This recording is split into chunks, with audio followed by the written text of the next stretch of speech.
Jokowi dan Kaisang masuk bursa ketum PSI. Kemenaker hapus syarat batas usia hingga good looking. Bareskrim Polri ungkap perdagangan gading gajah.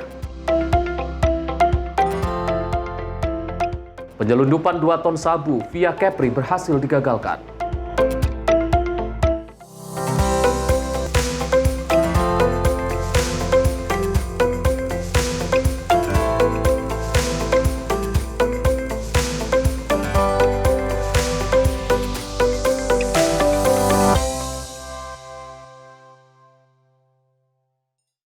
Halo, selamat pagi pemirsa. Senang sekali kami kembali hadir untuk mengisi ruang informasi Anda. Selain 4 informasi utama tadi, tentu kami akan hadirkan sejumlah informasi menarik lainnya, di antaranya terkait dengan agenda dari Kementerian Kabinet Merah Putih. Termasuk informasi seputar peristiwa yang terjadi kemarin akan kita bahas kembali tentunya dalam Menyapa Pagi Sinpo TV. Bersama saya Afri Fai. Dan saya Tiara Dianti, inilah Menyapa Pagi untuk Anda.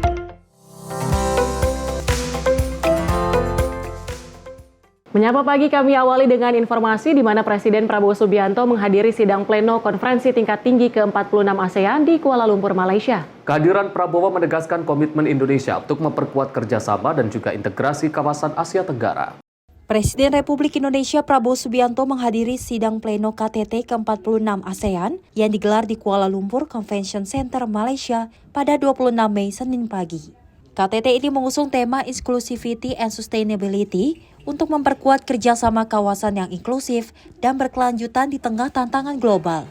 Acara diawali dengan kedatangan para kepala negara ASEAN dan sesi foto bersama.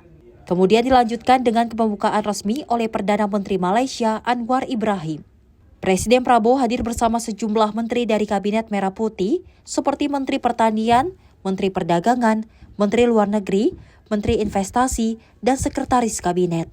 Kehadiran Prabowo menegaskan komitmen Indonesia dalam memperkuat integrasi kawasan dan hubungan antar negara di Asia Tenggara. Seluruh negara anggota ASEAN hadir, termasuk Timor Leste sebagai calon anggota baru. Tim redaksi Sinpo TV melaporkan.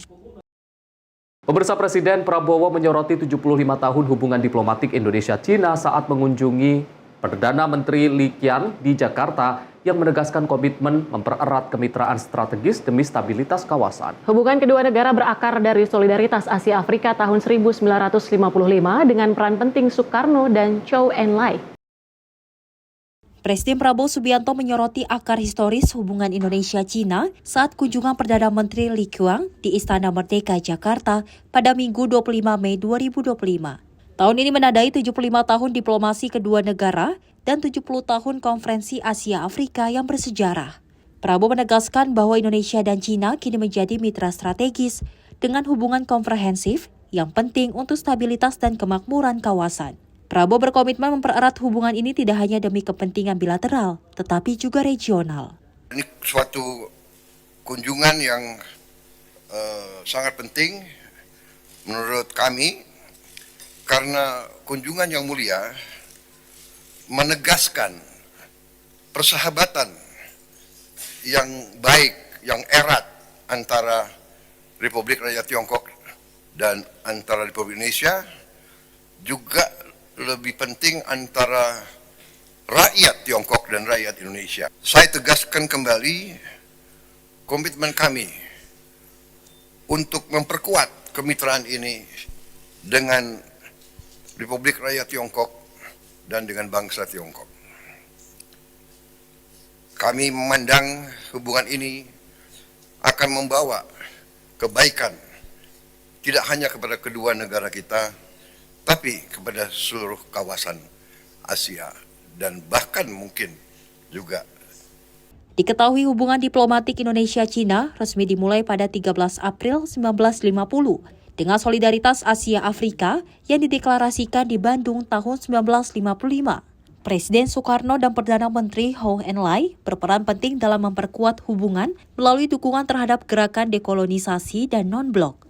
Tim redaksi Sinpo TV melaporkan.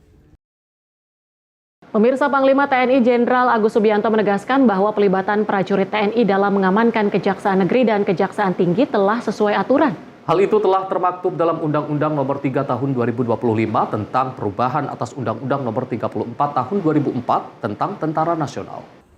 Panglima TNI Jenderal Agus Subianto mengungkapkan bahwa terlibatnya TNI dalam mengamankan kejaksaan telah sesuai aturan. Agus menyebut pihaknya memiliki nota kesepahaman dengan Kejaksaan Nomor 4 Tahun 2023, yang salah satunya berisikan penugasan prajurit TNI di lingkungan kejaksaan. Selain aturan tersebut, diperkuat juga terbitnya Perpres Nomor 66 Tahun 2025 tentang perlindungan negara terhadap jaksa dalam melaksanakan fungsi Kejaksaan Republik Indonesia. Salah satunya itu, jadi pelibatan TNI di Kejaksaan sebenarnya sudah sesuai dengan Undang-Undang Nomor 3 Tahun 2025 tentang TNI, yaitu tugas pokok TNI dan tugas dalam UMSP, yaitu mengamankan objek vital nasional yang bersifat strategis, kemudian penempatan prajurit aktif di Kejaksaan TNI. Kemudian juga ada nota kesepahaman TNI dengan Kejaksaan Nomor 4 Tahun 2023 yang isinya yaitu tentang pendidikan dan latihan, kemudian pertukaran informasi, kemudian penugasan prajurit TNI di lingkungan kejaksaan, kemudian penugasan jaksa sebagai supervisor di Otjen TNI, dan dukungan dan bantuan personil TNI, kemudian dukungan kepada TNI di bidang perdata dan TU, kemudian memanfaatkan sarana prasarana dan koordinasi teknis, penyelidikan dan penuntutan serta penanganan perkara. Kemudian juga telah terbit Perpres Nomor 66 Tahun 2025 tentang perlindungan negara terhadap jaksa, yaitu pasal 2 dan pasal 4. Pasal 2 yaitu jaksa berhak mendapatkan perlindungan negara dari ancaman yang membahayakan diri, jiwa dan atau harta benda. Kemudian pasal 4, perlindungan negara dilakukan oleh Polri dan TNI. Komitmen TNI, kita bekerja secara profesional dan proporsional serta berorientasi kepada sinergitas kelembagaan dan dapat meningkatkan keamanan dan efektivitas penegakan hukum di Indonesia. Dari Jakarta, Farizal Ahmad Amin, Simpo TV melaporkan. Kita beralih ke informasi lain, pemirsa. Tim Jatan Ras Polda Sumatera Utara menangkap 2 pria diduga pelaku pembacokan jaksa senior inisial JWS pada Jumat malam lalu. Keduanya ditangkap di 2 lokasi yang berbeda. Kedua pelaku inisial APL dan SD ditangkap di 2 lokasi berbeda di Kota Medan dan Kota Binjai, Sumatera Utara. Keduanya tidak berkutik saat ditangkap petugas kepolisian saat bersembunyi di salah satu rumah keluarga mereka. Keduanya kemudian diboyong ke Mapolda Sumatera Utara untuk penyelidikan lanjutan. Hingga saat ini belum ada keterangan resmi dari pihak kepolisian terkait penangkapan kedua tersangka APL dan SD. Kedua pelaku memiliki peran masing-masing dalam kasus penganiayaan jaksa senior tersebut. Tersangka SD berperan sebagai eksekutor, sedangkan APL yang merupakan anggota salah satu ormas berperan sebagai otak pelaku. Selain melukai jaksa senior JWS, kedua pelaku juga melakukan penganiayaan terhadap ASN Kejaksaan Negeri Deli Serdang inisial APH. Kedua pelaku melakukan penganiayaan terhadap kedua korban di perkebunan sawit milik korban di Desa Perbaingan, Kecamatan Kotari, Serdang Begadai, Sumatera Utara pada Sabtu. Direktur Kriminal Umum Polsadu, Brigjen Sumaryono, saat dikonfirmasi sejumlah wartawan mengatakan masih mendalami kasus tersebut. Belum diketahui motif pembacokan yang dilakukan kedua pelaku terhadap jaksa senior dan ASN Kejaksaan Negeri Deli Serdang tersebut. Dari Medan, Sumatera Utara, kontributor Simpo TV melaporkan. Arif dan juga pemirsa, terkait kasus pembacokan jaksa ini memang masih didalami terkait apa yang kemudian menjadi motif dalam tindakan yang kemudian dilakukan, dan kita masih menunggu perkembangan terkait kasus ini bergulir seperti apa. Dan kalau kita melihat memang prosesi ataupun profesi sebagai seorang jaksa ini menjadi profesi yang cukup berat. Betul. Karena berhubungan dengan kasus-kasus hukum, dan itu tadi sebelumnya pada berita sebelumnya terkait dengan perlindungan terhadap jaksa yang dilakukan oleh TNI juga menjadi hal yang mungkin perlu ditingkatkan ataupun mengingat profesi sebagai jaksa ini menjadi profesi yang cukup riskan. Ya, dan sejumlah informasi menarik lainnya akan kami hadirkan usai jeda. Tetaplah bersama kami di Menyapa Pagi.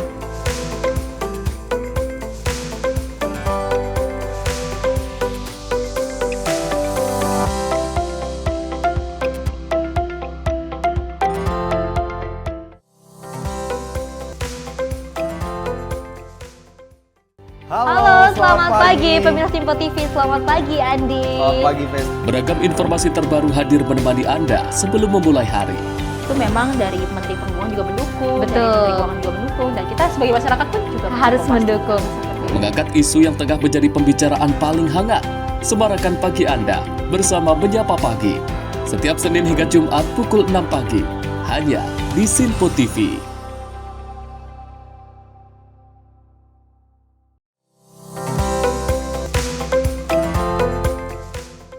Pemirsa, Anda kembali menyaksikan Menyapa Pagi Simpo TV. Dewan Koperasi Indonesia menggelar rapat pimpinan nasional atau Rapimnas 2025 sekaligus pengukuhan pengurus pusat masa bakti 2024-2029 di The Sultan Hotel Jakarta pada Senin sore. Agenda tersebut dalam rangka membahas masa depan koperasi dengan dihadiri oleh seluruh Dekopin pusat maupun daerah. Dalam rangka membahas masa depan koperasi, Dewan Koperasi Indonesia menggelar rapat pimpinan nasional atau Rapimnas 2025 di The Sultan Hotel Jakarta. Rapimnas Dekopin kali ini dengan mengusung tema Koperasi Pilar Ekonomi Kerakyatan. Adapun Rapimnas tersebut juga sekaligus mengukuhkan kepengurusan pusat masa bakti 2024 hingga 2029. Dalam sambutannya, Ketua Umum Dekopin Bambang Haryadi menekankan bahwa seluruh Dekopin pusat maupun daerah agar dapat bekerja sama dengan bergotong royong. Dirinya berharap Dekopin dapat bersinergi dengan berbagai kepala daerah seperti kabupaten kota hingga provinsi. Koperasi Pilar Ekonomi Kerakyatan. Tema ini diangkat dengan alasan Dekopin ingin kembali menguatkan peran dan keberadaan penting koperasi berdasarkan asas gotong royong. Gotong adalah dipikul bersama, royong berbagi kemanfaatan untuk semua. Alhamdulillah ada yang PA soalnya. Pak Wamen PA, katanya ini arti benar, saya baca juga. Dan yang kedua adalah Dewan Koperasi Indonesia ini adalah satu wadah tunggal. Wadah tunggal yang akan menjembatani kepentingan anggota dalam hal ini koperasi dengan pemangku kebijakan. Dalam hal ini adalah pemerintah. Maka sudah cukuplah 5 tahun terakhir Dewan Koperasi menjadi ajang rebutan, ajang penguasaan. Jadi sudah saatnya sekarang kita bersatu. Tidak ada lagi prinsip Dekopin untuk dikuasai atau untuk satu kekuasaan atau kepentingan politik tertentu. Tapi kita lebih kepada asas kemanfaatan. Maka untuk itu asas gotong royong dan kekeluargaan harus dilaksanakan secara konkret. Dari Jakarta, Farizal Ahmad Amin, Simpo TV melaporkan. Pemirsa, Ketua Umum Dekopin Bambang Haryadi mengungkapkan bahwa pihaknya akan melakukan sinkronisasi dengan kepengurusan Dekopin pusat ataupun daerah. Menurutnya hal itu dilakukan agar menyelaraskan antara koperasi pusat dan juga daerah dengan program-program pemerintahan Presiden Prabowo Subianto. Dalam menyelaraskan antara koperasi dengan program pemerintah, Dewan Koperasi Nasional akan menggandeng Dekopin pusat maupun daerah untuk bekerja sama. Ketua Umum Dekopin Bambang Haryadi mengatakan, pihaknya bersiap untuk menjembatani kepentingan koperasi dengan pemerintah. Pasalnya, Bambang menyebut Dekopin saat ini terdiri dari unsur partai politik, unsur lembaga TNI dan Polri, hingga profesional. Ia menilai sudah saatnya untuk mengesampingkan ego sektoral agar dapat memajukan Dekopin menjadi yang bermanfaat bagi bangsa dan negara. Langkah awal kita akan lakukan pertama sinkronisasi dengan kepengurusan di daerah, baik kabupaten, kota maupun provinsi, terutama dengan pemerintah setempat. Karena Dekopin ini ibarat ini penyambung lidah antara kepentingan koperasi dengan pemerintah. Jadi kita harus menjembatani kepentingan dua pihak ini, baik anggota koperasi melalui koperasinya dan pemerintah terkait programnya yang akan dijalankan di masyarakat. Jadi sinergitas dalam tema Rapimnas hari ini adalah pertama kita ingin melakukan konsolidasi nasional pasca bergabungnya semua pihak. Jadi kepengurusan Dekopin saat ini terdiri dari semua unsur. Unsur partai politik terpenuhi, unsur lembaga baik TNI maupun Polri itu terpenuhi dan juga kaum profesional. Jadi sudah saatnya kita kesampingkan ego sektoral, tapi lebih berbicara kemanfaatan Dekopin itu sendiri. Dalam kesempatan yang sama, Ketua DPR Puan Maharani berharap Dekopin harus bersinergi dengan pemerintah, terlebih Presiden Prabowo Subianto mempunyai target dengan membentuk 80.000 koperasi merah putih. Jadi Dekopin harus bermanfaat bagi bangsa dan negara, bersinergi dengan pemerintah, apalagi sekarang pemerintah mempunyai target untuk membangun koperasi merah putih yang targetnya 80.000 di seluruh Indonesia. Dan dengan masuknya semua unsur yang tadi disampaikan oleh Pak Ketum, kami berharap semua pihak dengan jaringannya masing-masing ya bisa bermanfaat dan memanfaatkan jaringannya untuk kesejahteraan rakyat Indonesia. Dari Jakarta, Fahrizal Ahmad Amin, Simpo TV melaporkan. Kita ke informasi lain, nama Kaisang Pangarep dan Joko Widodo muncul dalam bursa Ketua Umum Partai Solidaritas Indonesia dalam Kopi Darat wilayah yang digelar DPW PSI Kota Solo. Jajaran pengurus DPW PSI Jawa Tengah mengungkapkan telah mengerucutkan 2 nama tokoh tersebut. Presiden ke-7 RI Joko Widodo dan putra bungsunya Kaisang Pangarep bersaing ketat menjadi Ketua Umum Partai Solidaritas Indonesia atau PSI periode 5 tahun ke depan. Hal itu diungkapkan Ketua DPW PSI Jawa Tengah, Antonius Yogo Prabowo, usai acara Kopdarwil PSI Jateng di RM Adem Ayem Solo, Minggu 25 Mei 2025. Ditanya siapa yang akan didukung jajaran pengurus DPW PSI Jateng maupun DPD PSI se-Jateng. Menurutnya mengerucut kepada 2 nama, yaitu Kaisang Pangarep dan juga Jokowi. Diskusi membahas figur calon ketua umum menurut ia berlangsung cukup alot. Ditanya beberapa banyak dukungan untuk Kaisang maupun Jokowi di internal PSI se-Jateng, menurut Yoga relatif berimbang.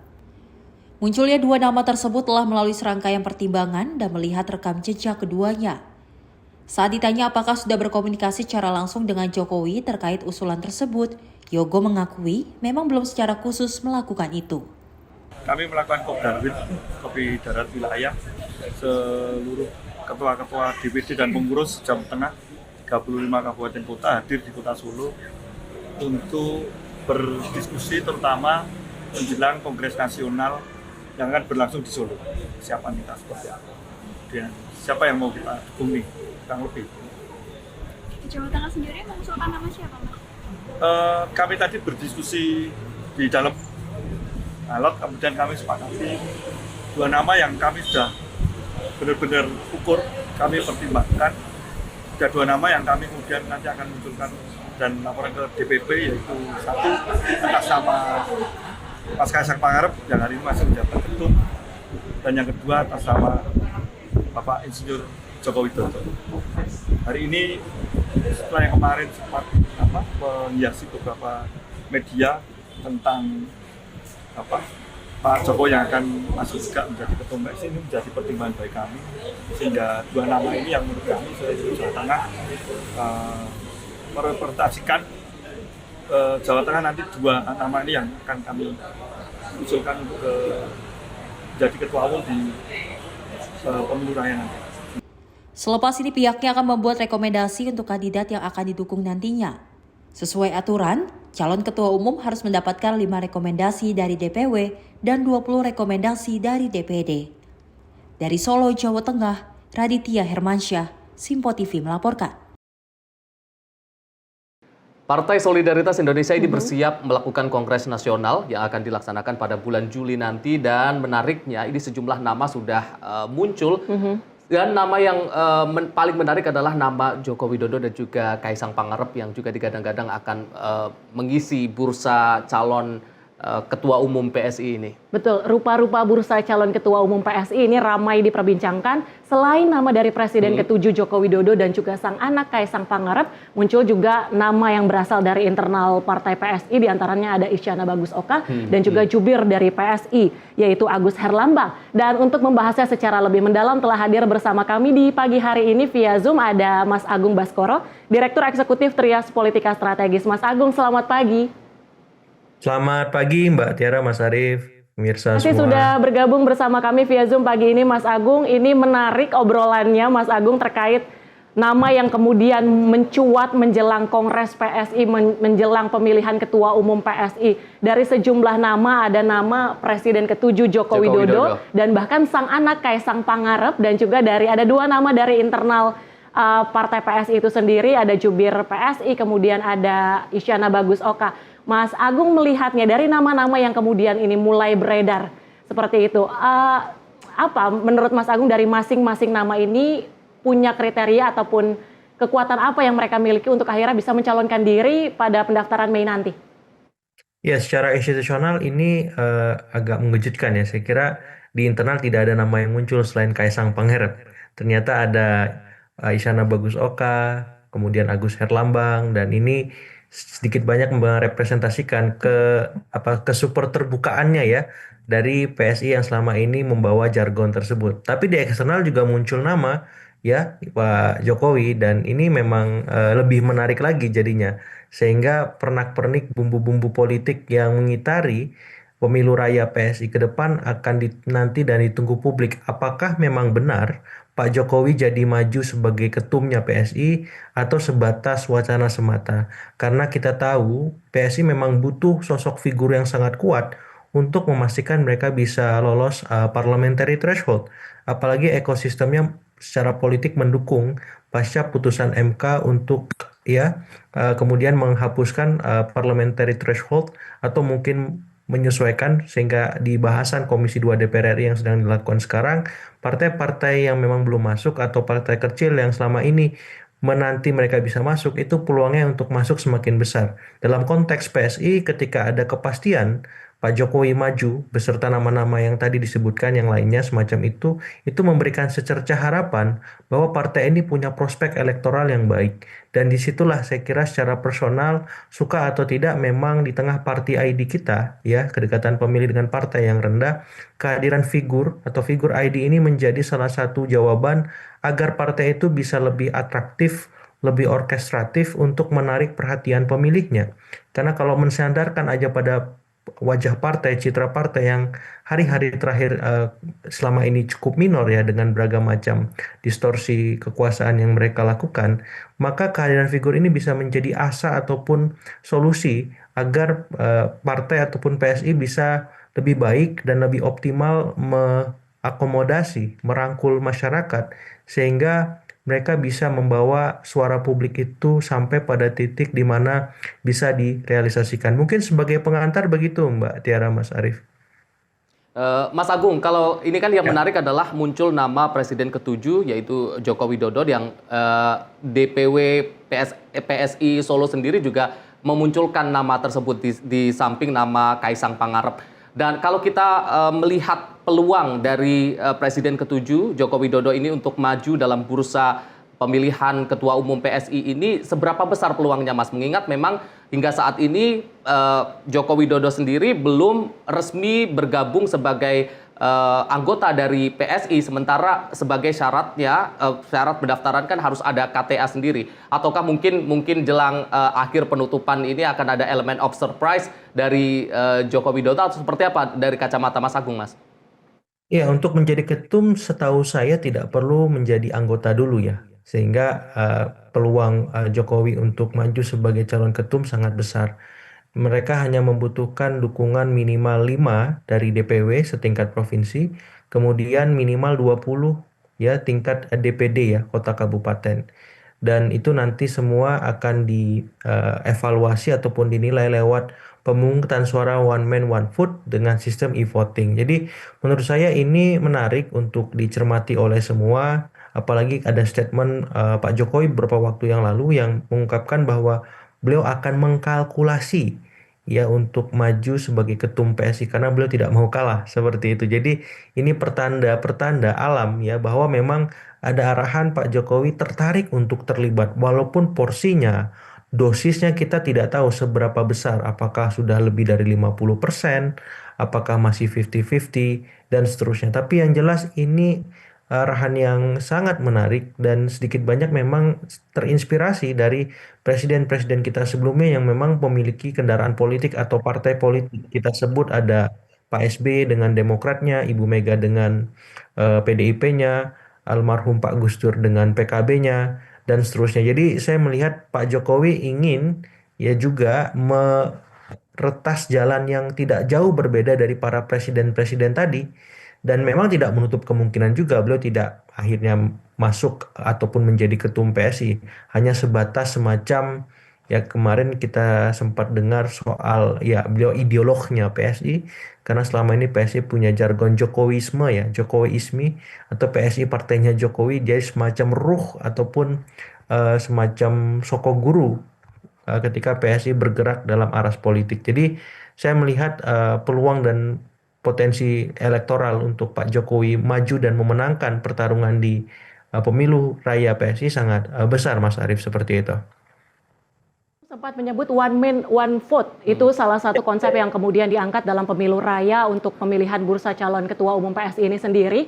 Dan kalau misalnya mengulik pernyataan dari Wakil Ketua Umum PSI Andi Budiman menyatakan bahwa untuk pemilu raya ini mengklaim akan menghilangkan dinasti Jokowi dalam prosesnya sehingga memang secara terbuka untuk siapapun yang ingin menjadi calon ketua umum PSI ini bisa seperti itu. Mas Agung sendiri melihatnya seperti apa dengan konsep one man one vote dan juga klaim bahwa akan menghilangkan dinasti Jokowi di tubuh PSI? Ya, secara prosedural memang arahnya ke sana ya. Karena one man one vote itu kan artinya menempatkan semua kader dalam posisi dan fungsi yang sama untuk memilih siapa calon ketua umum mereka.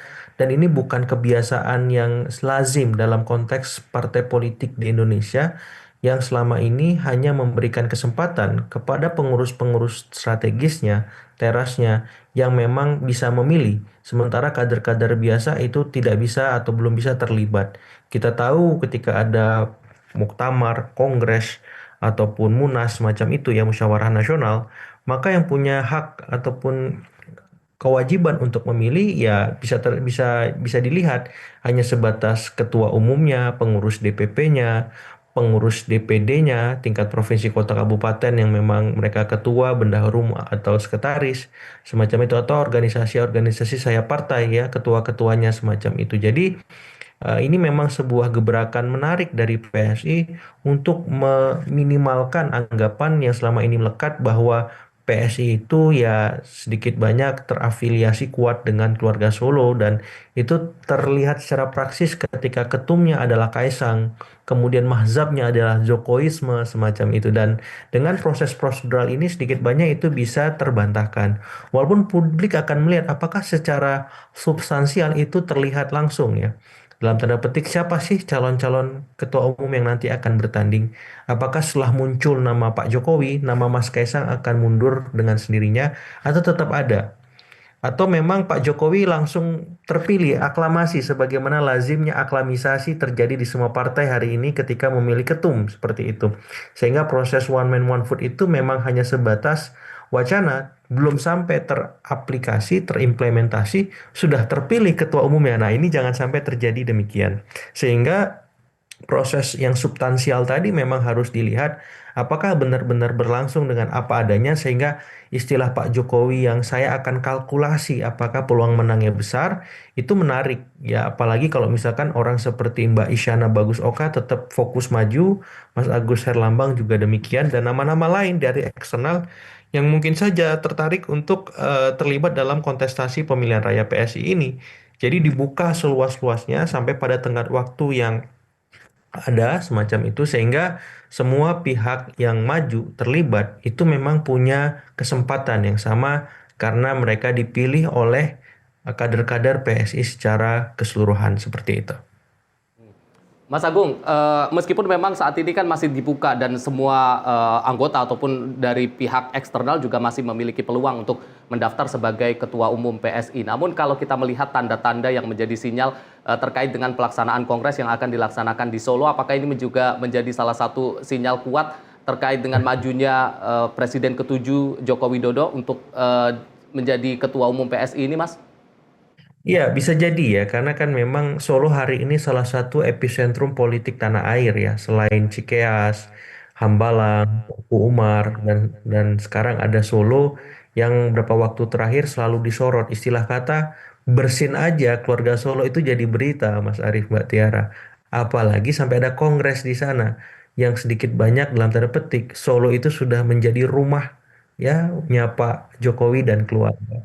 Jadi ketika kongres di sana digelar, ya kalau tidak Pak Jokowi yang maju bisa jadi Mas Kaisang seperti itu. Nah, apakah dua nama dari keluarga Solo yang diutus dalam pemilihan raya ini akan terus berkompetisi atau mundur salah satu atau dua-duanya tidak ada sehingga muncul nama dari internal kita sebut ada Mbak Isyana Bagus Oka, Mas Agus Herlambang dan mungkin ada nama-nama lain yang mengemuka ketika keluarga Solo dalam tanda petik tidak jadi maju salah duanya ataupun salah satunya ataupun akhirnya maju juga seperti itu. Jadi ini menarik untuk dicermati dan saya kira publik akan menanti apakah super terbukanya PSI itu baik secara prosedural maupun substansial terejawantah dengan optimal di pemilu raya atau sekedar wacana saja atau ya saat di tengah-tengah ya proseduralnya dalam tanda petik super terbuka tapi secara substansialnya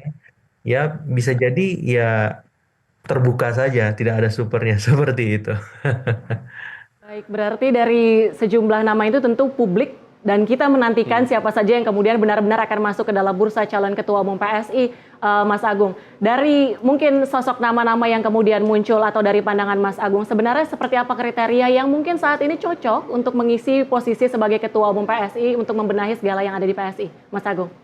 Ya, PSI ini kan sudah punya semacam modal politik yang cukup solid ketika ada progres kenaikan suara mereka lebih dari 1% dalam pemilu 2024 kemarin ya. Kalau tidak salah sekitar dua something gitu 2% semacam itu. Jadi ada kenaikan lumayan walaupun itu belum bisa masuk parlemen secara utuh ya. Jadi saya melihat memang PSI butuh selain party ID yang kokoh, kemudian logistik ID yang solid. Logistik ID ini relevan dengan soal isi tas sumber daya partai untuk bisa survive selama mengikuti pemilu ataupun pasca pemilu. Nah, yang ketiga yang paling mereka butuhkan figur ID. Ini yang jadi soal. Ini pekerjaan rumah yang harus mereka tuntaskan saat sekarang ketika menggelar pemilihan raya. Sehingga ketika ada sosok figur yang kokoh, yang kuat, yang bisa mendongkrak ataupun gerakkan seluruh ya kekuatan partai, mesin-mesin partai, sumber daya partai ini akan membuat peluang mereka masuk parlemen di masa 2029 semakin terbuka. Dan siapa sosok ataupun tokoh yang relevan dengan kekuatan figur ataupun figur ID yang kokoh itu ya saya kira tidak lain tidak bukan Pak Jokowi. Karena beliau sebelum ataupun setelah tidak lagi menjabat approval ratingnya sempat dinilai dan itu mencapai kisaran 70-80%. Jadi tingkat kepuasan publiknya sangat tinggi. Sehingga ketika beliau hari ini digadang-gadang untuk maju sebagai salah satu caketumnya PSI, itu senafas ya bahwa ada potensi-potensi elektoral yang ke depan dibutuhkan oleh PSI dan Pak Jokowi juga butuh kendaraan politik dalam beberapa waktu terakhir setelah melihat banyak serangan-serangan bertubi-tubi dialamatkan kepada beliau dan keluarganya seperti itu. Jadi dalam konteks ini ya sedikit banyak Pak Jokowi masuk dalam kategori calon ketua umum ideal bagi PSI. Terlepas ada nama-nama lain yang mengemuka karena beliau punya legacy ataupun warisan kebijakan yang kokoh dan itu terafirmasi ketika publik puas dan sebagian besar banyak yang suka dengan sosok beliau ya. Jadi ini memang senafas sejalan dengan apa yang dibutuhkan PSI untuk bisa semakin berpotensi ya masuk parlemen bahkan tidak menutup kemungkinan bisa menjadi partai menengah di masa-masa mendatang seperti itu. Baik Mas Agung, berarti kalau dari pernyataan Mas Agung, sosok yang paling ideal sejauh ini dari nama yang beredar adalah Presiden ke-7 Joko Widodo. Jadi meskipun ada klaim bahwa sistem pemilihan bursa calon ketua umum PSI ini tidak akan mengutamakan lagi soal dinasti Jokowi, namun tidak bisa dipungkiri walaupun memang ada one man one vote, itu tetap membutuhkan sosok Jokowi, tetap butuh Solo untuk kemudian meraup suara agar kemudian membangkitkan PSI bisa setidaknya mengisi parlemen seperti itu.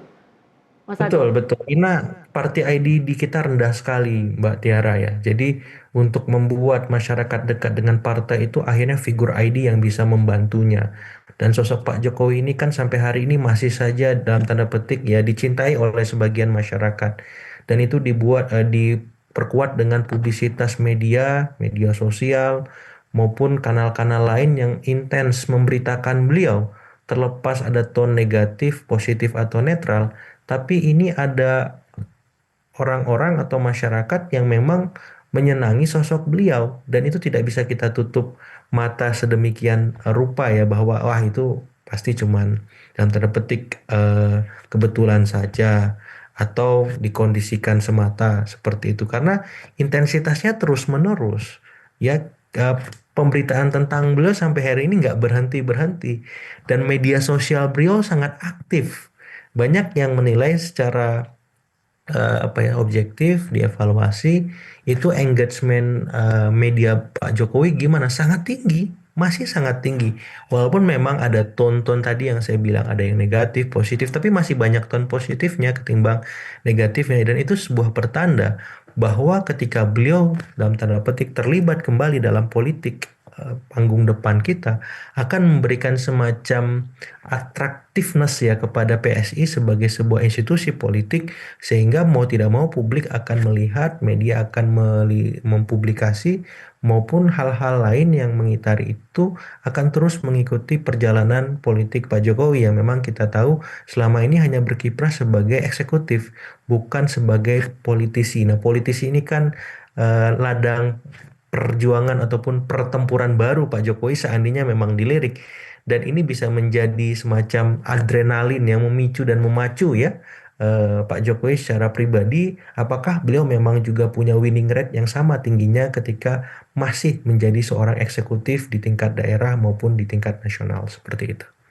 Baik, Mas Agung, intinya kita masih menantikan sama-sama siapakah nanti sosok-sosok yang akan ditetapkan sebagai calon ketua umum PSI di Kongres pada Juli nanti. Sekali lagi terima kasih Mas Agung sudah bergabung bersama kami di Menyapa Pagi Simpo TV, membahas tema kita yang begitu luar biasa. Kita sama-sama menantikan apakah memang nantinya Presiden ke-7 Joko Widodo ini akan bersaing dengan sang putra Kaisang Pangarep, atau mungkin ada calon-calon lain. Kita masih nantikan sama-sama.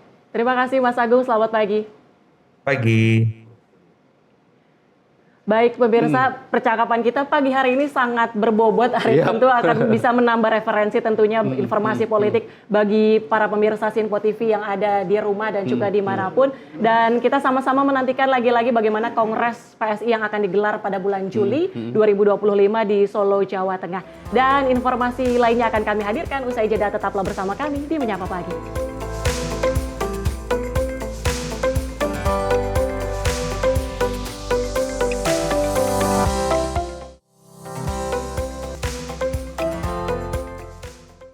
Halo pemirsa, kami kembali hadir dengan sejumlah informasi yang kami himpun dari berbagai penjuru dunia. Rangkaian informasi yang membuat akhir pekan Anda begitu bermakna. Sebuah kelompok di Afrika Selatan memberikan layanan pertunjukan film dengan tenaga surya. Berita yang menjadi sorotan media dari dalam dan luar negeri, kami hadirkan untuk menemani pekan Anda dalam Simpo Dunia Sepekan, Sabtu dan Minggu pukul 9 pagi, hanya di Simpo TV.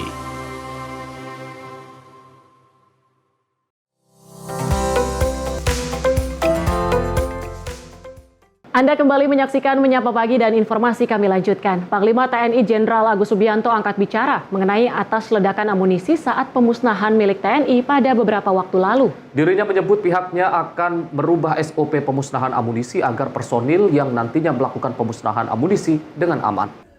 Panglima TNI Jenderal Agus Subianto menjelaskan bahwa pihaknya akan mengubah SOP baru terkait pemusnahan amunisi kadaluarsa. Hal ini buntut atas kasus ledakan yang terjadi saat pemusnahan amunisi yang sudah kadaluarsa sehingga menewaskan 13 orang di Garut, Jawa Barat. Agus menyebut perubahan SOP baru ditujukan agar para personil yang nantinya melakukan pemusnahan amunisi dapat dilakukan dengan aman. Dirinya berharap ledakan amunisi yang terjadi itu tidak terulang lagi untuk kedepannya. Di mana sudah saya sampaikan bahwa prosedur untuk peledakan sudah dilaksanakan sesuai dengan SOP. Mulai dari satuan pemakai, munisi yang sudah expire, yang harus didisposal itu dari satuan pemakai ke slok Kodam, kemudian dari slok Kodam dilaporkan kepada slok Angkatan Darat. Kemudian, sebenarnya memang tempatnya ini memang harus jauh dengan perkampungan masyarakat, memang tempat situ sudah jauh sih dengan masyarakat, dengan kampung. Hanya memang yang tadi saya sampaikan, jadi munisi yang sudah expire itu memang mudah meledak, sehingga memang harus kehati-hatian, dan memang ini jadi masukan buat kita. SOP-nya nanti akan kita rubah supaya personil yang melaksanakan pemusnahan itu bisa aman. Kita koreksi ke dalam nanti. Mudah-mudahan ke depan tidak terjadi seperti itu. Dari Jakarta, Fahrizal, Rona Bayu, Simpo TV melaporkan. Kita beralih ke informasi lain. Pemirsa, Wakil Menteri Ketenagakerjaan Immanuel Ebenezer Gerungan ini mengapresiasi perusahaan-perusahaan yang berpartisipasi dalam Job Fair 2025 Kementerian Ketenagakerjaan. Melalui Job Fair ini pihaknya ingin membuka kesempatan bagi pencari kerja untuk bertemu langsung dengan para perekrut hingga memperluas jaringan profesional.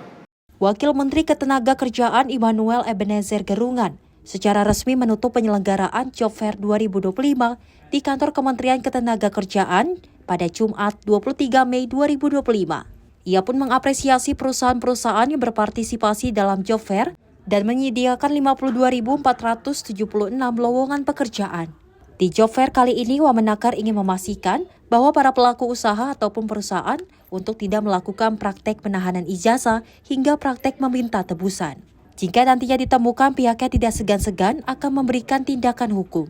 Di tempat Job Fair, kita ingin memastikan para pelaku usaha atau perusahaan untuk tidak melakukan praktek-praktek penahanan ijazah.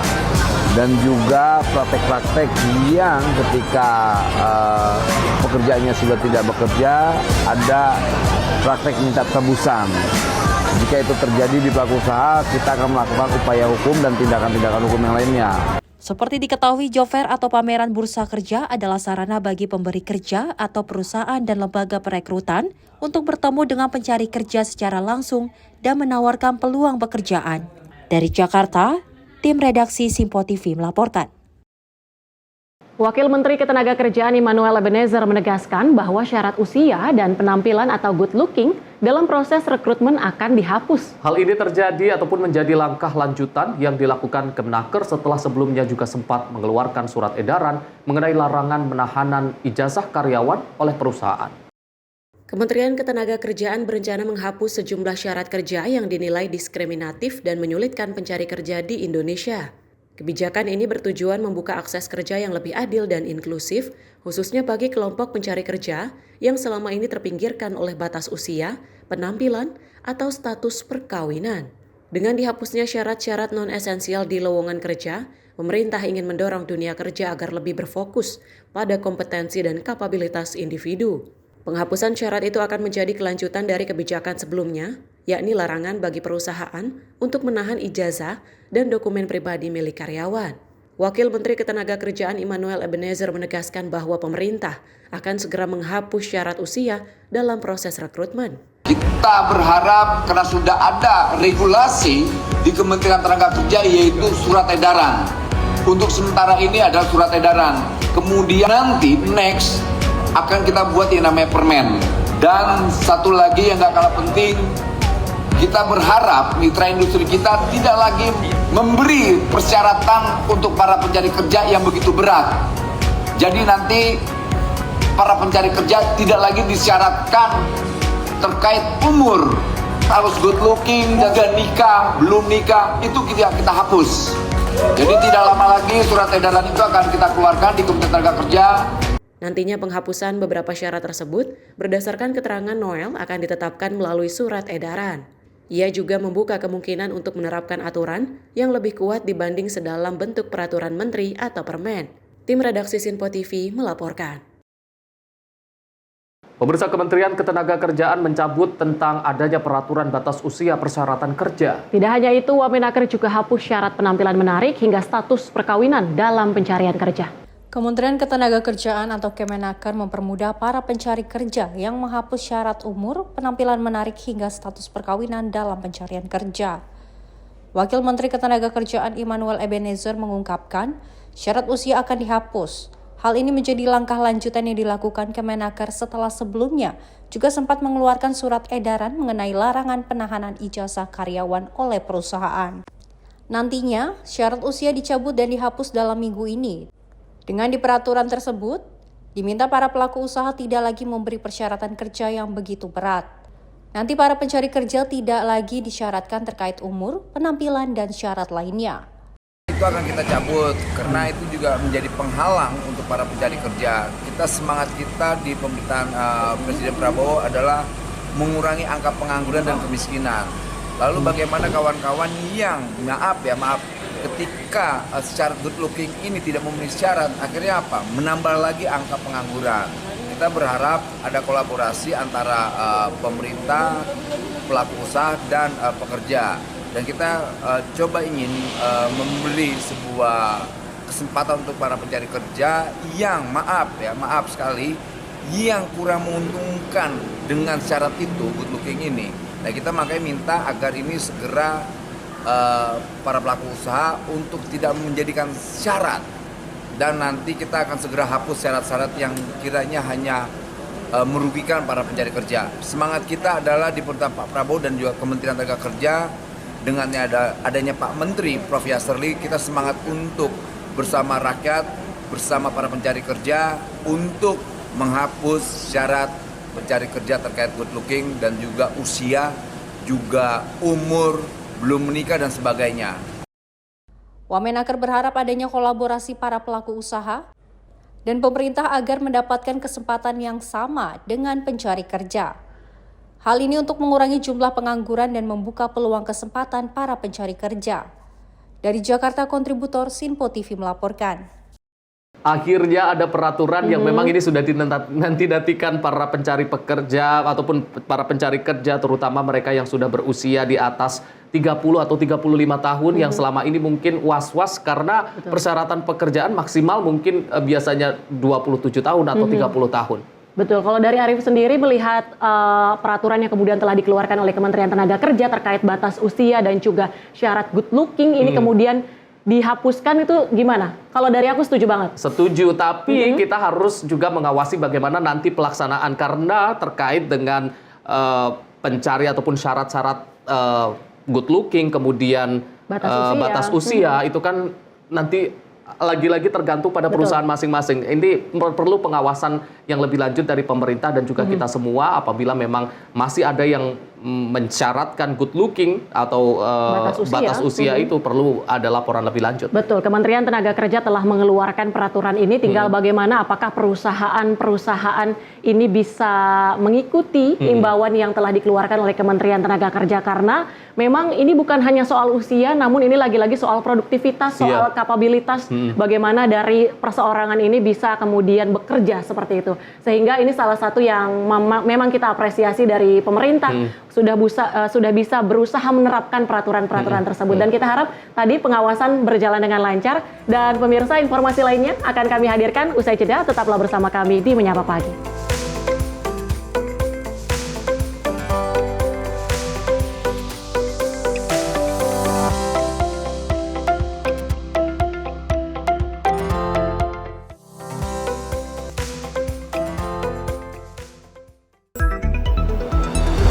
Jadilah yang pertama mengetahui perkembangan terkini seputar informasi dari lembaga parlemen. Punya data nasional, tidak ada satupun backup berarti kan? Tiba-tiba ada putusan yang nggak masuk akal dan seperti ini gitu. Kita biarkan rekomendasi kepada KPK, periksa! Kami hadirkan informasi paling akurat untuk mengawal setiap informasi dalam rapat komisi dan paripurna. Tentunya bersama saya Andi Rezaldi yang telah kami rangkum dalam program Sinpo Parlemen. Saya Arif Rifani. Saksikan Sinpo Parlemen setiap Sabtu pukul 6 pagi hanya di Sinpo TV. Halo, selamat malam pemirsa. Senang sekali rasanya kami mengisi ruang informasi Anda. Akhiri aktivitas Anda dengan rangkuman perkembangan peristiwa yang terjadi sepanjang hari. Sebelumnya kita saksikan ada sekitar 3.000 tamu undangan, sementara di Ibu Kota Nusantara ini ada sekitar 2.000 tamu undangan. Rangkaian informasi nasional dan mancanegara dirangkum sebagai penutup hari dalam Menyapa Malam. Setiap Senin hingga Jumat pukul 8 malam, hanya di Sinpo TV.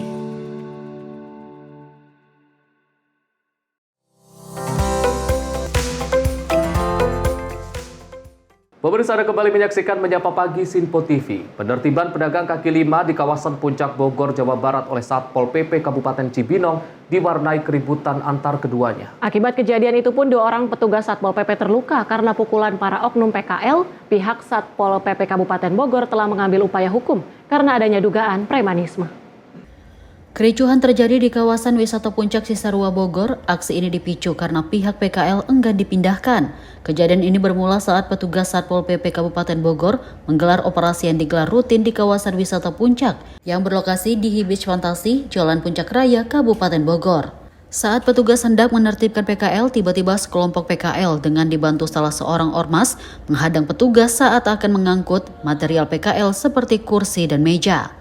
Aksi penghadangan itu pun mengakibatkan keributan hingga terjadi pemukulan terhadap anggota Satpol PP yang dilakukan oleh oknum PKL dan ormas tersebut. Adu jotos keduanya terjadi hingga 2 orang anggota Satpol PP Kabupaten Bogor mengalami luka pada bagian wajah. Sekretaris Dinas Pol PP Kabupaten Bogor Anwar Anggana mengatakan pihaknya akan menjalankan tugas sesuai peraturan gubernur pasca penertiban Hibis Fantasi, khususnya kawasan wisata Puncak. Harus bersih dari PKL karena kerap menimbulkan dan mengganggu lalu lintas di kawasan tersebut. Jadi pada saat patroli kami menyusuri perkebunan teh, ternyata banyak sekali bahan material seperti kursi, kemudian meja, gerobak yang diduga untuk penjualan. Dan memang ini juga tiap Sabtu Minggu masyarakat mengeluh terhadap adanya kemacetan di titik itu. Makanya kami mengambil langkah untuk membawa material tersebut, kemudian dibawa ke kantor kecamatan Cisarua. Pada saat pengangkutan turun, kami dihadanglah oleh masyarakat yang diduga PKL dan ada satu provokator sebenarnya dari salah satu ormas yang dimotori oleh salah satu ormas. Mereka melakukan upaya penghadangan dan pemukulan terhadap anggota kami dan diduga ada di videonya kami lengkap dan memang dipukul Pak anggota kami. Kemudian setelah dipukul kami melakukan visum ke rumah sakit umum daerah di wilayah Ciawi dan saat ini sudah dalam penanganan Polsek Pak. Intinya kami pemerintah Kabupaten Bogor khususnya Satuan Polisi Pamong Praja tidak akan memberikan ruang dan tempat untuk berjualan sepanjang di jalur kawasan Puncak yang dilarang dan melanggar Perda dan Perkada. Usai terjadinya pemukulan, 2 orang Satpol PP Kabupaten Bogor langsung melakukan visum. Kasus ini pun dilaporkan ke Mako Polsek setempat untuk penyidikan lebih lanjut. Dari Kabupaten Bogor, kontributor melaporkan.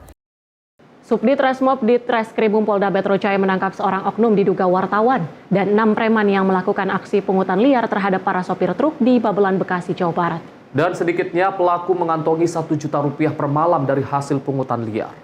Aksi pungutan liar yang meresahkan para sopir truk di Jalan Raya Kampung Pangkalan, Desa Kedung Pengawas, Bekasi, akhirnya diungkap Subdit Resmob Ditreskrimum Polda Metro Jaya. Dalam pengungkapan ini, 6 orang pelaku tertangkap tangan melakukan aksi pungutan liar terhadap setiap sopir truk yang melintas di lokasi. Dari ke-6 pelaku, polisi melakukan pengembangan dan berhasil menangkap oknum wartawan yang menjadi otak aksi pungli tersebut. Panit 1 Subdit Resmob Ditreskrimum Polda Metro Jaya AKP Iskandar Zulkarnain mengatakan, aksi ini dibackingi oleh seorang oknum wartawan dari media SN berinisial AS yang juga merupakan ketua cabang salah satu organisasi masyarakat. Dengan meminta uang Rp2.000 dari setiap sopir truk yang melintas, para pelaku diperkirakan mengantongi uang hingga Rp1 juta setiap malam. Kasus ini semakin memprihatinkan karena melibatkan oknum yang seharusnya mengawasi, bukan melindungi praktik ilegal.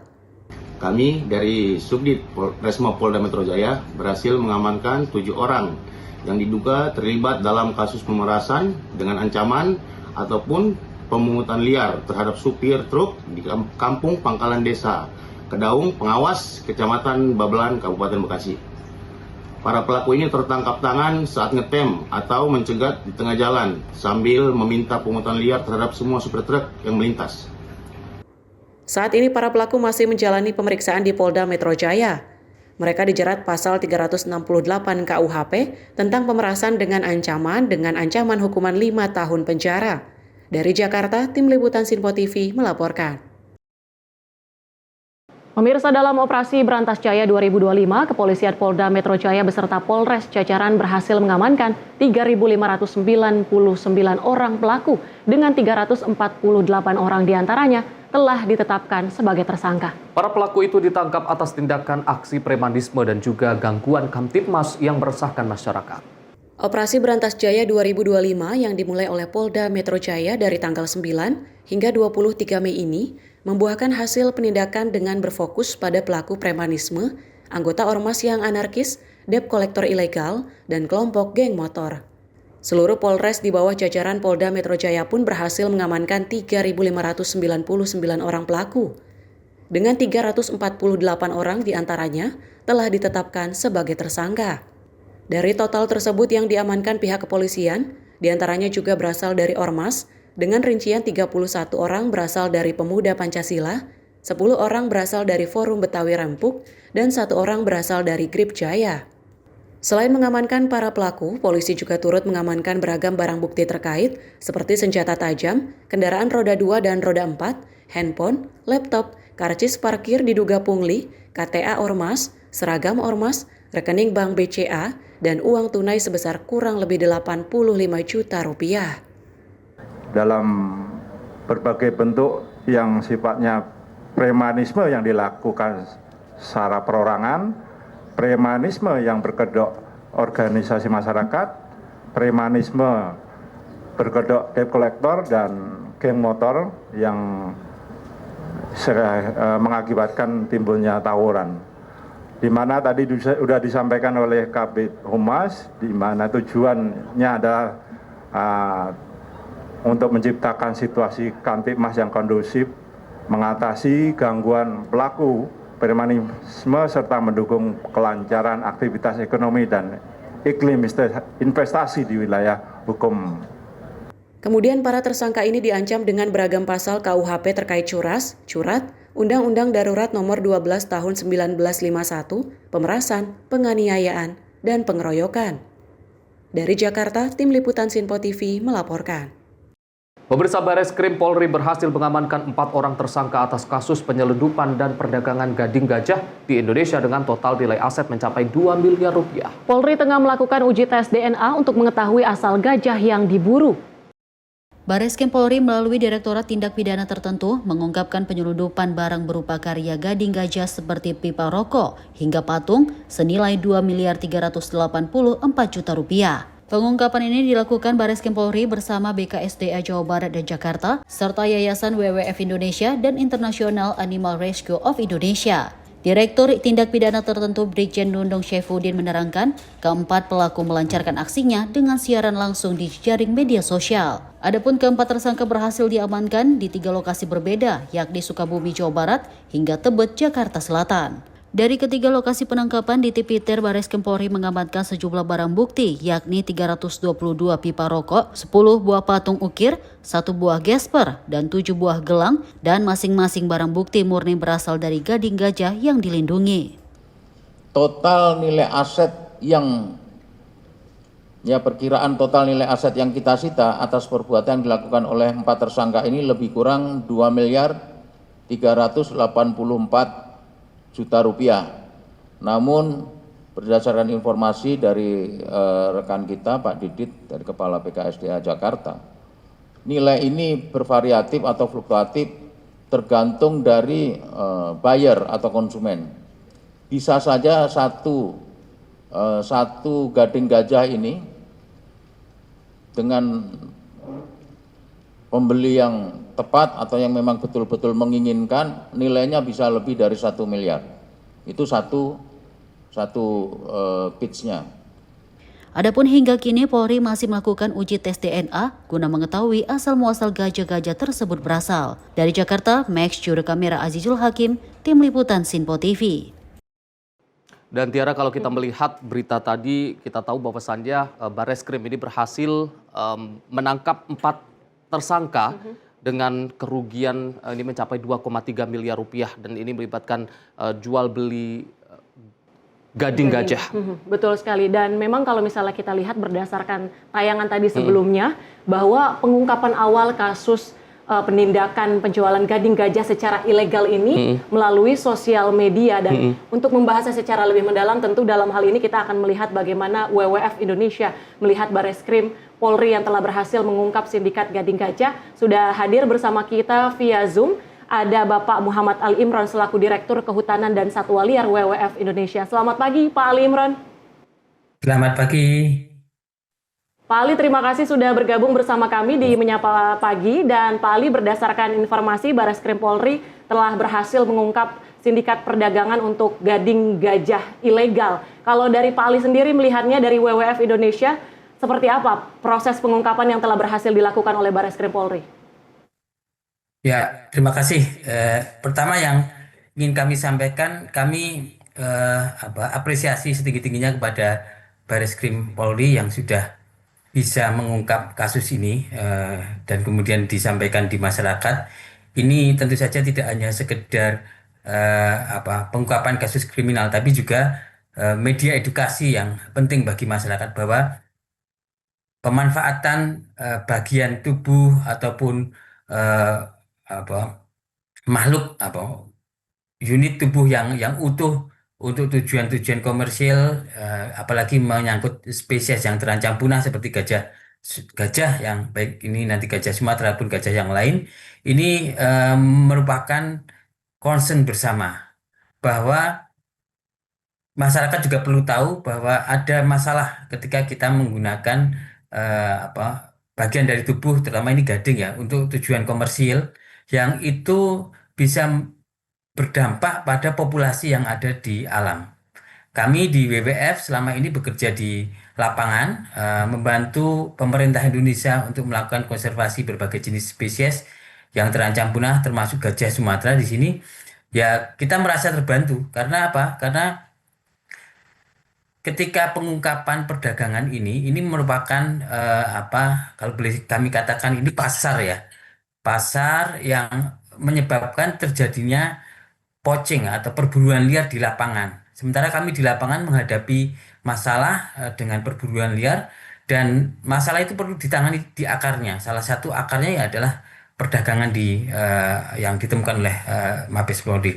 Jadi kami sekali lagi mengucapkan terima kasih atas keseriusan Bareskrim Polri untuk mengungkap masalah ini dan juga dijadikan media pembelajaran, diungkapkan di publik agar tidak hanya sekedar jera yang melakukan, tapi juga media bagi pendidikan bagi yang lain yang mengetahui bahwa apa yang dilakukan itu potensial untuk jadi bermasalah secara hukum di Indonesia.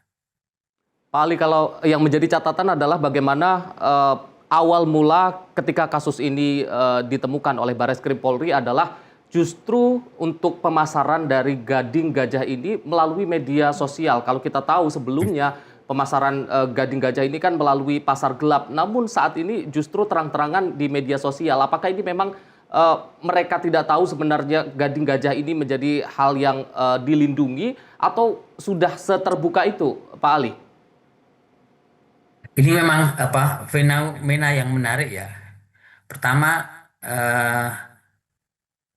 fakta bahwa gading, kemudian bagian-bagian tubuh yang satwa yang lain itu diperdagangkan secara gelap, kemudian sekarang muncul di media sosial. Saya kira ini fenomena gunung es ya. Sebenarnya ada.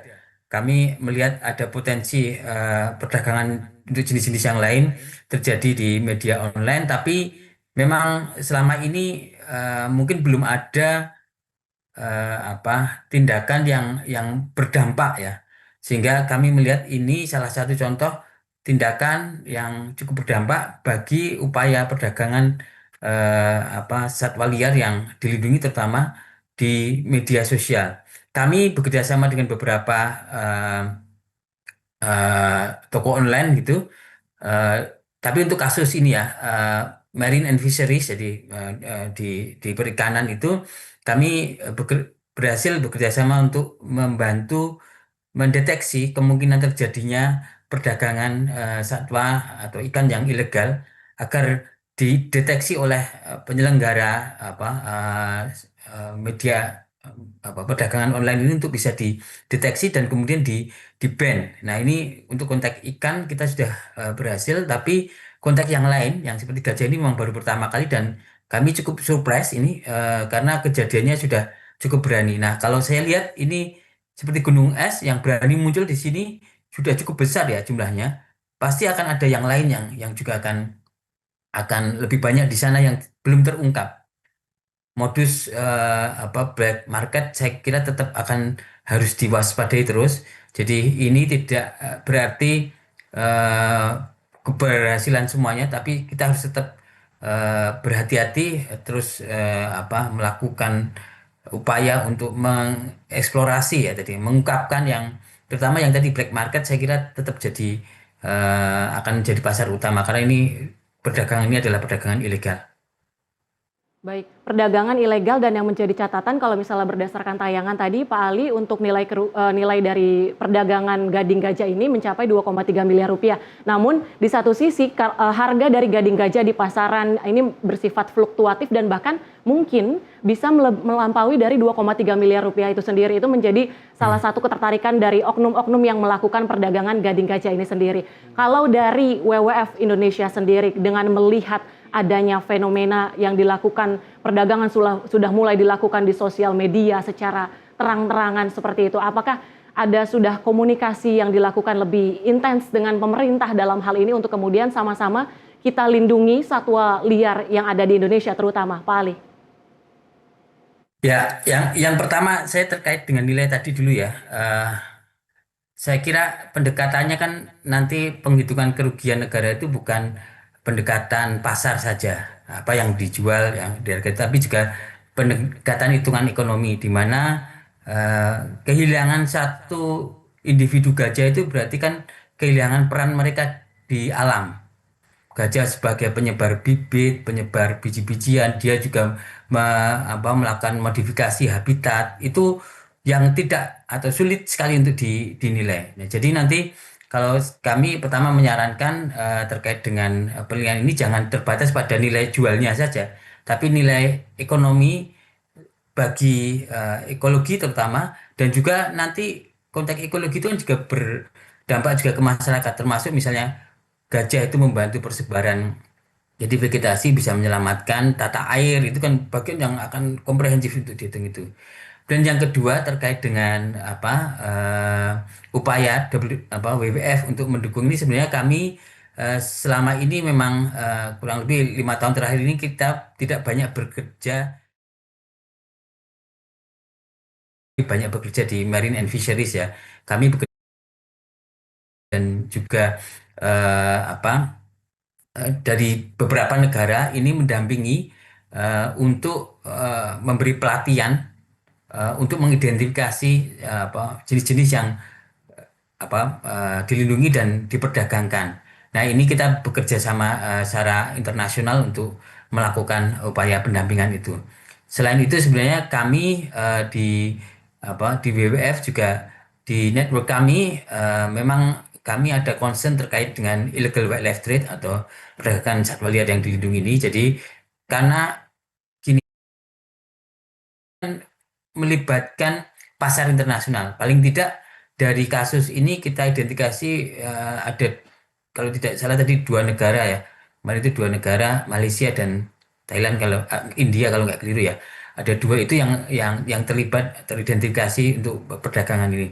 Tentu saja kalau kami berperan bisa bekerja sama dengan network kami untuk mengantisipasi di negara-negara yang lain yang tidak terbatas di Indonesia. Karena ada indikasi juga bahwa gading-gading itu bukan semuanya berasal dari Indonesia, bisa jadi dari tempat-tempat yang lain. Yang teridentifikasi oleh BRIN adalah ini gajah Asia, bisa ada di Malaysia, bisa ada di Thailand, Kamboja maupun nanti India ya, yang mereka potensial untuk memiliki persebarannya. Sehingga kami mendukung untuk konteks nantinya kalau misalnya dibutuhkan untuk mengantisipasi level perdagangan internasional. Kami memiliki network yang bisa kita optimalkan untuk membantu itu.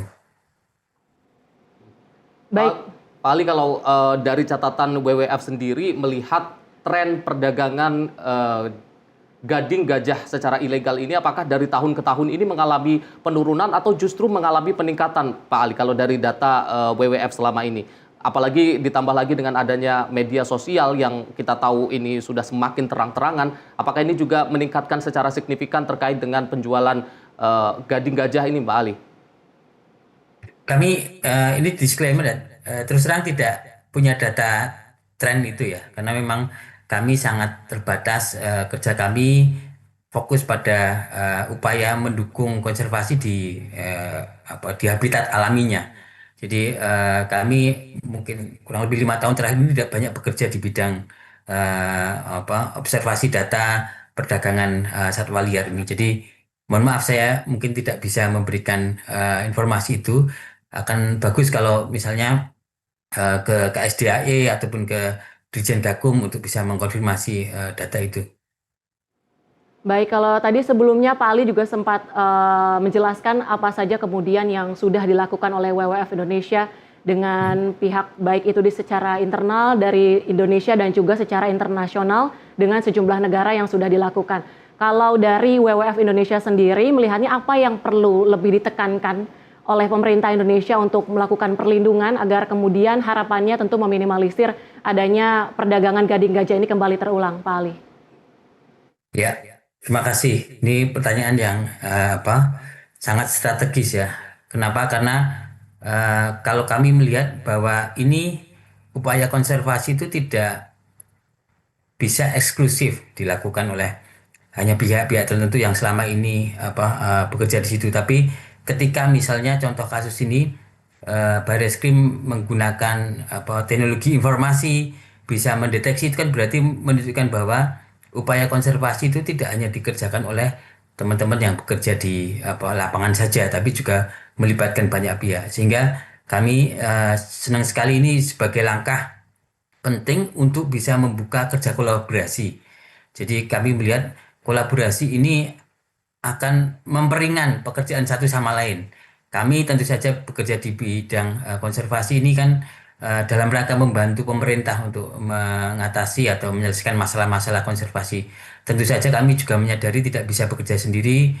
Dukungan para pihak terutama nanti kalau melibatkan data digital itu mungkin nanti teknologi machine learning, artificial intelligence yang dikuasai oleh sektor-sektor yang lain itu bisa kita adopsi untuk di situ. Sehingga saya yakin dengan mendorong kolaborasi lebih erat lagi antara berbagai pihak, terutama pemerintah, kemudian pihak swasta maupun nanti kami pihak masyarakat sipil, LSM bisa bekerja bareng, itu akan bisa impactful. Kerja kita akan benar-benar berdampak. Jadi tidak segmented tapi impactful. Saya kira poin utamanya itu mendorong kolaborasi. Baik, sekali lagi terima kasih Pak Ali terkait dengan informasi-informasi dan juga tadi terkait dengan perdagangan gading gajah ilegal di Indonesia yang memang sudah berhasil digagalkan ataupun diungkap oleh Barreskrim Polri, dan kita berharap nantinya dengan kolaborasi dari semua pihak termasuk dari WWF, kemudian dari pemerintah dan aparat terkait ini bisa mengurangi secara signifikan terkait dengan perdagangan gading gajah secara ilegal ini. Betul sekali, bukan hanya dari sisi ekonomisnya, seperti yang sudah disebutkan Pak Ali, ini juga menyangkut terkait dengan bagaimana ekosistem, kemudian juga ekologis, dan juga terkait dengan bagaimana spesies satwa yang memang harus dilindungi. Terima kasih sekali lagi Pak Muhammad Ali Imron sudah bergabung bersama kami via Zoom di Sinpo TV. Selamat pagi Pak Ali. Pagi, terima kasih. Sehat selalu. Sehat selalu Pak Ali. Sehat selalu Pak Ali. Terima kasih Pak Ali, dan kita nanti akan melanjutkan lagi terkait dengan informasi-informasi lainnya. Untuk itu tetaplah bersama kami di Menyapa Pagi Sinpo TV.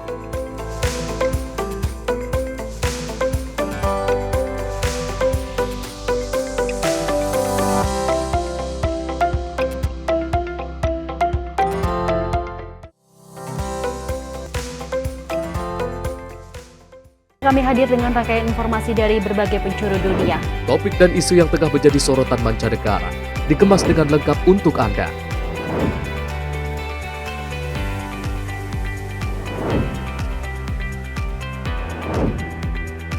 Peristiwa penting yang terjadi dari berbagai belahan dunia kini hadir dalam Sinpo Dunia setiap Senin hingga Jumat pukul 7:30 malam hanya di Sinpo TV.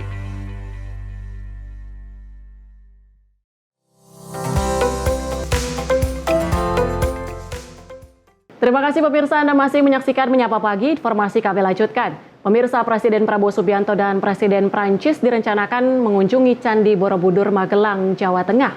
Dan Menteri Pekerjaan Umum Dodi Hanggodo memastikan berbagai infrastruktur di kawasan Candi Borobudur berfungsi dengan baik. Presiden Prancis Emmanuel Macron akan melakukan lawatan ke Asia Tenggara, salah satunya ke Indonesia yang direncanakan akhir Mei ini. Dalam lawatan tersebut, Presiden Macron berupaya menunjukkan Prancis sebagai mitra yang dapat diandalkan tanpa syarat apapun. Dikatakan oleh Menteri Pekerjaan Umum Dodi Hanggodo saat menggelar konferensi pers di kantor Kementerian Pekerjaan Umum Jakarta Selatan. Menteri Pekerjaan Umum Dodi Hanggodo menuturkan bahwa akhir Mei ini Presiden Prabowo dan Presiden Macron akan ke Borobudur. Karena itu infrastruktur di sekitar dan di kawasan Candi Borobudur perlu diatur dengan baik. Pengecekan meliputi infrastruktur yang berada di sekitaran Candi Borobudur. Pengelola sudah mempersiapkan banyak hal, seperti layoff kecil di puncak. Kementerian PU telah memastikan kesiapan infrastruktur di sekitar kawasan Candi Borobudur. Dapat dipastikan semua diatur dengan baik dan berfungsi. Beberapa renov kecil menuju ke arah puncak, cuma detailnya saya nggak tahu karena area itu sudah ditutup untuk umum karena ada beberapa hal yang harus disiapkan, jadi saya pun nggak boleh masuk. Saya datang basically untuk ngecek apakah infrastruktur di sekitar yang selama ini kita kerjakan itu masih berfungsi baik, apakah misalnya jalan yang akan dilewati oleh Presiden itu sudah masih baik, gitu-gitu saja Mas. Untuk kesiapan di dalam kawasan Candi Borobudur, Kementerian PU siap untuk mendukung terkait apa yang akan dilakukan Presiden Prabowo Subianto dengan Presiden Macron di Candi Borobudur. Dodi mengatakan bahwa Presiden Prabowo ingin menunjukkan kualitas dan tingginya budaya Indonesia. Dari Jakarta, kontributor Sinpo TV melaporkan.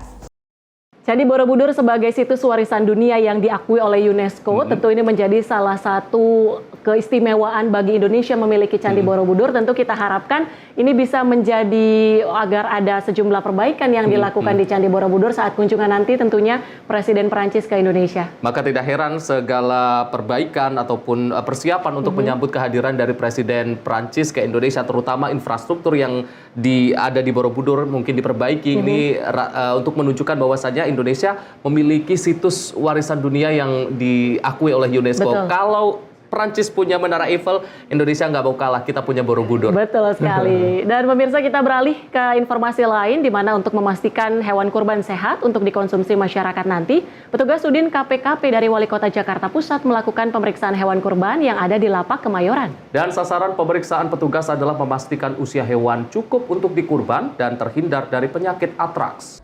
Mendekati Hari Raya Idul Fitri atau Hari Kurban 1446 Hijriah, penjual hewan kurban seperti kambing dan sapi mulai marak di DKI Jakarta Senin siang. Namun untuk memastikan hewan kurban yang dijual pedagang itu cukup umur dan kondisinya sehat, petugas Sudin KPKP, Wali Kota Jakarta Pusat, melakukan pengecekan hewan kurban yang ada di Lapak Kemayoran, Jakarta Pusat ini. Sasaran pengecekan petugas adalah memastikan hewan kurban cukup umur adalah dengan memeriksa gigi dan mulutnya. Selain itu, petugas juga mengecek kesehatan hewan kurban terhindar dari penyakit antraks. Jadi kami dari Sudin KPKP Jakarta Pusat melakukan pemeriksaan kesehatan hewan di tempat penampungan hewan kurban. Saat ini kami di TPKK Kemayoran. Di sini ada beberapa lokasi lapak yang sudah kami periksa. Beberapa dari Wonosobo, dari Madura, dari Wonosobo, Madura, dari NTB, Bima, dari Bali. Ya, kami memeriksa apakah hewannya itu cukup umur tidak, dengan diperiksa giginya, kesehatannya, maupun kita periksa untuk bebas antraks. Jadi ada pemeriksaan dari Puskesmas Wanak di KPKP untuk lokasi di 5 lapak ini untuk diperiksa ulas darah maupun tanahnya. Bu, berapa lokasi Bu hari ini Bu? Hari ini ada 3 lokasi, satu di Kemayoran, 2 di Cempaka Putih, Jalan Pangkalan Asem, dan satu lagi di Rawasari. Sugianto, salah satu pedagang hewan kurban, mengaku mendukung dengan adanya pemeriksaan hewan kurbannya. sehingga dapat mengetahui dan menjamin hewan kurban yang dijual sehat dan aman untuk dikonsumsi. Jualan kambing lapak di sini sekitar 3 tahun dan ini yang ke-3 tahunnya. Alhamdulillah tadi siang ini udah diperiksa oleh seluruh dokter kesehatan peternakan dari daerah DKI Jakarta. Alhamdulillah darah sampel juga udah diambil dan hasil alhamdulillah sehat. SKKH juga udah ada, tadi udah tuker SKKH dan stiker jumlah ekor dan surat keterangan alhamdulillah juga sudah turun. Sekarang hewan kambing yang saya bawa 40 ekor. Ada sapi juga? Sapi nggak ada. 40 ekor. Alhamdulillah dengan berjalannya 3 tahun ini, alhamdulillah baik. Tapi emang yang tahun kemarin emang banyak kambing korban juga sapi, tapi penjualan agak susah, memang agak susah. Hasil pemeriksaan sementara seluruh hewan kurban yang diperiksa baik kambing maupun hewan di tempat, semua hewan kurbannya sehat dan memenuhi syarat untuk disembelih dan dikonsumsi. Dari Jakarta, Dio Malau, Sinpo TV melaporkan. Sementara itu, pemirsa, Badan Narkotika Nasional bersama tim gabungan dari TNI Angkatan Laut dan Bea Cukai berhasil menggagalkan penyelundupan narkotika jenis sabu seberat 2 ton di perairan Tanjung Balai Karimun, Batam, Kepulauan Riau. Dalam operasi itu, petugas menyita barang bukti dari kapal KMMT Sea Dragon Tarawa. Dalam penggerebekan tersebut, petugas menemukan lebih dari 60 kotak kardus berisi 2.000 bungkus narkotika jenis sabu yang disimpan di lambung kapal. 2 ton sabu-sabu diselundupkan di kapal motor MT Sea Dragon Tarawa lewat perairan Batam, Kepulauan Riau berhasil digagalkan. Kepala BNN Komjen Pol Martinus Kukom dalam konferensi pers di Batam pada Senin 26 Mei mengungkapkan berdasarkan data kasus narkotika bahwa hasil pengungkapan kasus penyelundupan narkotika jenis sabu seberat kurang lebih 2 ton ini merupakan pengungkapan terbesar dalam sejarah pemberantasan narkotika di Indonesia. Kapal tersebut kemudian dibawa ke dermaga Bea Cukai Tanjung Ucang, Batam untuk pemeriksaan lebih lanjut. Martinus menjelaskan bahwa pengungkapan kasus ini memerlukan waktu 5 bulan untuk melakukan analisis, penyelidikan, sampai penangkapan. Petugas pun melakukan operasi penangkapan membawa kapal tersebut ke pelabuhan Tanjung Ucang, Kepulauan Riau. Saat penggeledahan kapal tersebut, petugas pun menemukan barang bukti narkoba di area mesin kapal dan kompartemen depan. Selain barang bukti, petugas juga berhasil menangkap 6 orang yang diduga terlibat dalam penyelundupan ini. 2 diantaranya merupakan warga negara Thailand, sementara 4 lainnya merupakan warga negara Indonesia. Mengidentifikasi kapal yang dimaksud yaitu kapal Sea Dragon Tarawa yang berada di samping kita hari ini. Pada tanggal 20 Mei 2000 beberapa negara, antara lain Indonesia, Malaysia, dan Filipina. Pada tanggal 2 Mei 2025, sekitar pukul 23.00 WIB, dan kapal BC 20007 dan didukung itu KRI Surik 645 dan KRI Silea 858 dan juga didukung dari Polda Kepulauan Riau serta BAIS TNI bersama-sama melakukan operasi penindakan terhadap kapal tersebut. Pada saat melalui dermaga Bea Cukai di Pelabuhan Tanjung Ucang untuk dilakukan penggeledahan isi muatan dan pemeriksaan awak kapal. Pada saat dilakukan penggeledahan, petugas gabungan menemukan 67 kardus yang berisi 2.000 bungkus narkotika jenis sabu seberat kurang lebih 2 ton atau 2.115.130 gram yang dibungkus dengan kemasan khas yang lazim digunakan sindikat jaringan narkotika Golden Triangle. Barang bukti tersebut disembunyikan di kompartemen samping mesin kapal dan kompartemen bagian depan kapal. Martinus menuturkan pengungkapan kasus penyelundupan narkotika kali ini merupakan bukti nyata kolaborasi antar instansi dapat memberikan hasil luar biasa dalam upaya pemberantasan narkotika guna melindungi bangsa dari ancaman narkoba. Tim Liputan Redaksi Sinpo TV melaporkan. Tentu Arif dan pemirsa, kita mengapresiasi langkah yang dilakukan oleh tim gabungan dari TNI Angkatan Laut dan juga Bea Cukai yang berhasil menggagalkan peredaran narkotika jenis sabu ini karena untuk peredaran narkotika ini sebagai salah satu PR terbesar di Indonesia yang harus diberantas tentunya. Apalagi dari hasil penangkapan itu berhasil diungkap 2 ton. 2 ton berat sabu, dan tadi kalau kita lihat juga selain di Batam, di Bali juga kepolisian dan juga aparat bea cukai juga berhasil mengamankan WNA asal Australia yang juga dalam kokain. Terlibat, betul sekali. Tentu kita berharap operasi ini terus dilaksanakan lagi-lagi untuk pemberantasan narkotika terutama di Indonesia. Dan pemirsa, kita akan hadirkan sejumlah informasi menarik lainnya. Tetaplah bersama kami di Menyapa Pagi.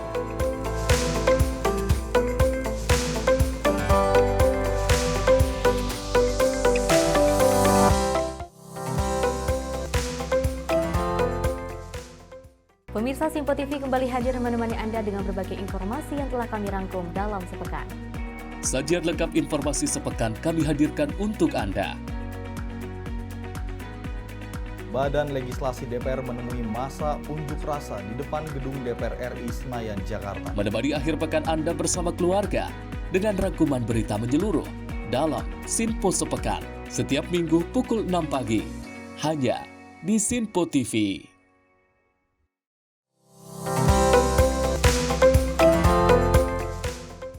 Anda kembali menyaksikan Menyapa Pagi dan informasi kami lanjutkan. Wakil Gubernur Banten Dimyati Natakusuma melepas kloter 54 JKG yang merupakan kloter terakhir Kota Cilegon. Dimyati berpesan para jamaah haji dijaga dalam keimanan dan juga kesehatan agar menjadi haji yang mabrur. Wakil Gubernur Banten Dimyati Natakusuma melepas calon jemaah haji kelompok terbang kloter 54 JKG Kota Cilegon di halaman DPRD Kota Cilegon pada Sabtu 24 Mei 2025. Di mana kloter 54 JKG merupakan kloter terakhir Kota Cilegon. Dimyati berpesan kepada para jemaah haji untuk menjaga kesehatan fisik dan mental, serta menjaga kebersamaan tolong-menolong dan saling asi asa asuh. Ia pun berharap warga Cilegon dapat menjaga keimanannya agar mendapatkan haji yang mabrur dan makbul. Seperti diketahui, kloter 54 JKG terdiri dari 242 jemaah dan 10 petugas.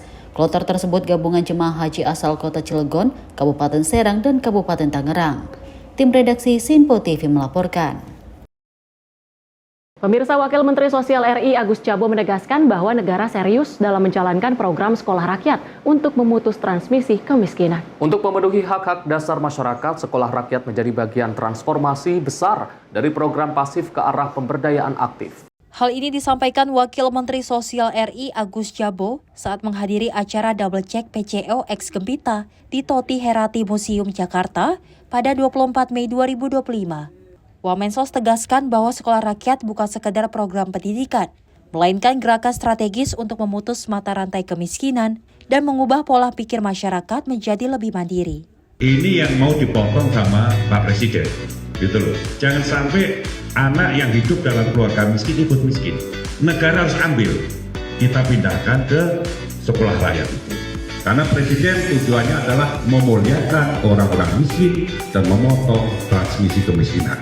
Melalui caption di sosial media Instagram @Kemensos.RI, dijelaskan bahwa untuk memenuhi hak-hak dasar masyarakat, sekolah rakyat menjadi bagian transformasi besar dari program pasif ke arah pemberdayaan aktif. Dari Jakarta, tim redaksi Simpo TV melaporkan.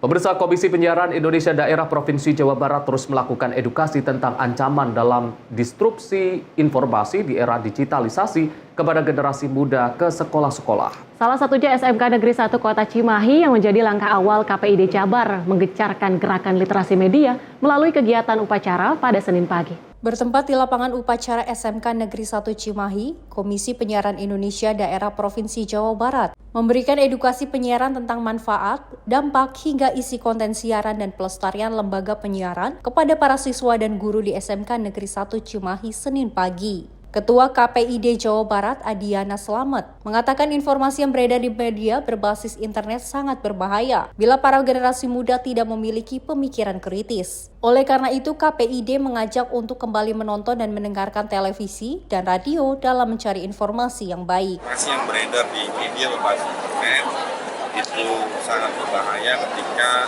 tidak mempunyai critical thinking dengan baik, sehingga generasi yang kemudian amanatkan untuk meneruskan tongkat estafet, jangan sampai rusak gitu karena informasi-informasi yang tidak atau merugikan. Dan kami juga mengajak bahwa informasi yang kemudian yang baik, yang sesuai dengan undang-undang atau regulasi itu adalah televisi dan radio, maka kami juga mengajak pada semuanya gitu ya, untuk kembali menonton televisi dan mendengarkan radio gitu ya, sehingga pembangunan sumber daya manusia di kota Cimahi, di Jawa Barat dan di Indonesia itu lebih baik. Yang kedua, ini nanti bersama Bapak Ibu Guru gitu ya, kami juga memberikan informasi terhadap Bapak Ibu Guru SMK Negeri 1 Cimahi untuk permasalahan-permasalahan penyiaran hari ini seperti ini. Kepala Sekolah SMK Negeri 1 Cimahi Agus Priyatmo Nugroho mengapresiasi kegiatan yang digelar KPID Jabar. Diharapkan dapat menjaring dan membuat mindset siswa berubah sehingga dapat memfilter informasi dengan baik. Kalau di sekolah itu sekarang anak-anak diberikan informasi, nanti anak itu lulus, datanglah yang baru, sehingga kita harus konsistensi untuk kegiatan-kegiatan seperti ini. Mudah-mudahan ini betul-betul bisa menjaring, bisa membuat mindset anak-anak itu berubah. Mereka bisa memfilter mana yang harus diterima, mana yang harus mana yang harus dijauhi seperti itu.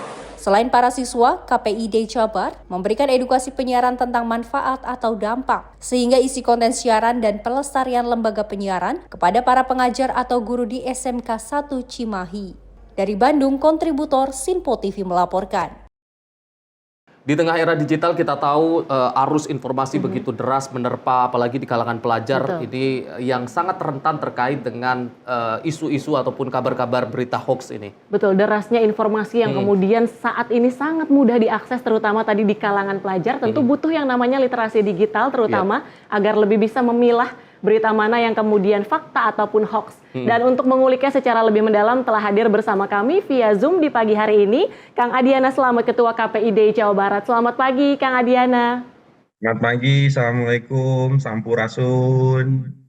Waalaikumsalam Kang Adiana. Tadi kita sudah melihat tayangannya Kang Adiana terkait dengan sosialisasi edukasi yang telah dilaksanakan oleh KPID Jawa Barat. Ini di sejumlah sekolah begitu ya Kang telah dilaksanakan. Betul. Sebenarnya apa sih pentingnya literasi digital saat ini terutama di kalangan pelajar, Kang Adiana? Ya, sebelumnya terima kasih untuk Sinpo TV gitu ya. Mau coba mengangkat ya isu ini gitu ya. Yang pertama kami sudah belanja masalah gitu ya pada tahun 2024. Dengan melakukan riset gitu ya, penelitian di 3 generasi X, Y, Z, dan memang hasil penelitiannya itu bahwa media habit gitu ya, Gen Z terutama itu sudah bergeser gitu ya dari TV dan radio ke media berbasis internet. Nah, maka dari belanja masalah itu di 2025 ini kami coba masuk gitu, mengimplementasikan apa sih sesungguhnya yang harus kami lakukan, dan memang strategi yang kemudian kami lakukan itu masuk ke kawan-kawan Gen Z ya, terutama SMA dan SMK gitu ya. Dan memang ini adalah masalah buat satu sisi memang kemajuan teknologi dalam bidang TIK ini gitu ya. Ini menjadi keuntungan, tapi satu sisi juga gitu kita harus waspada gitu ya dalam konteks menjaga pola pikir dan kognisi gitu ya, menjaga kesehatan mental di kalangan Gen Z gitu, sehingga memang kekhawatiran hasil riset itu bahwa 3 generasi itu walaupun Gen Z itu media habitnya sudah bergeser ketika kami rilis di November 2024 gitu ya. Tapi ada satu instrumen pernyataan yang kemudian kami tanyakan kepada 3 generasi ini termasuk Gen Z gitu ya. Apakah ya Bapak Ibu Akang Teteh khawatir terhadap konten-konten yang ada di media berbasis internet? Semuanya hampir 85% menyatakan bahwa khawatir gitu ya.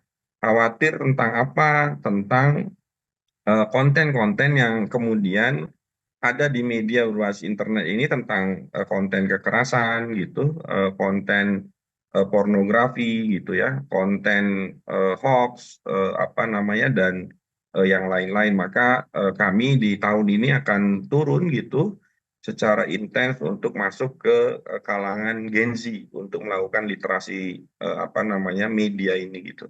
Mhm. Kang Adi, kalau dari temuan KPID di lapangan yang memang mungkin selama ini sudah pernah beberapa kali turun langsung ke kalangan Gen Z, kalau melihat Gen Z ini sebenarnya kan generasi yang memang dia dari kecil memang sudah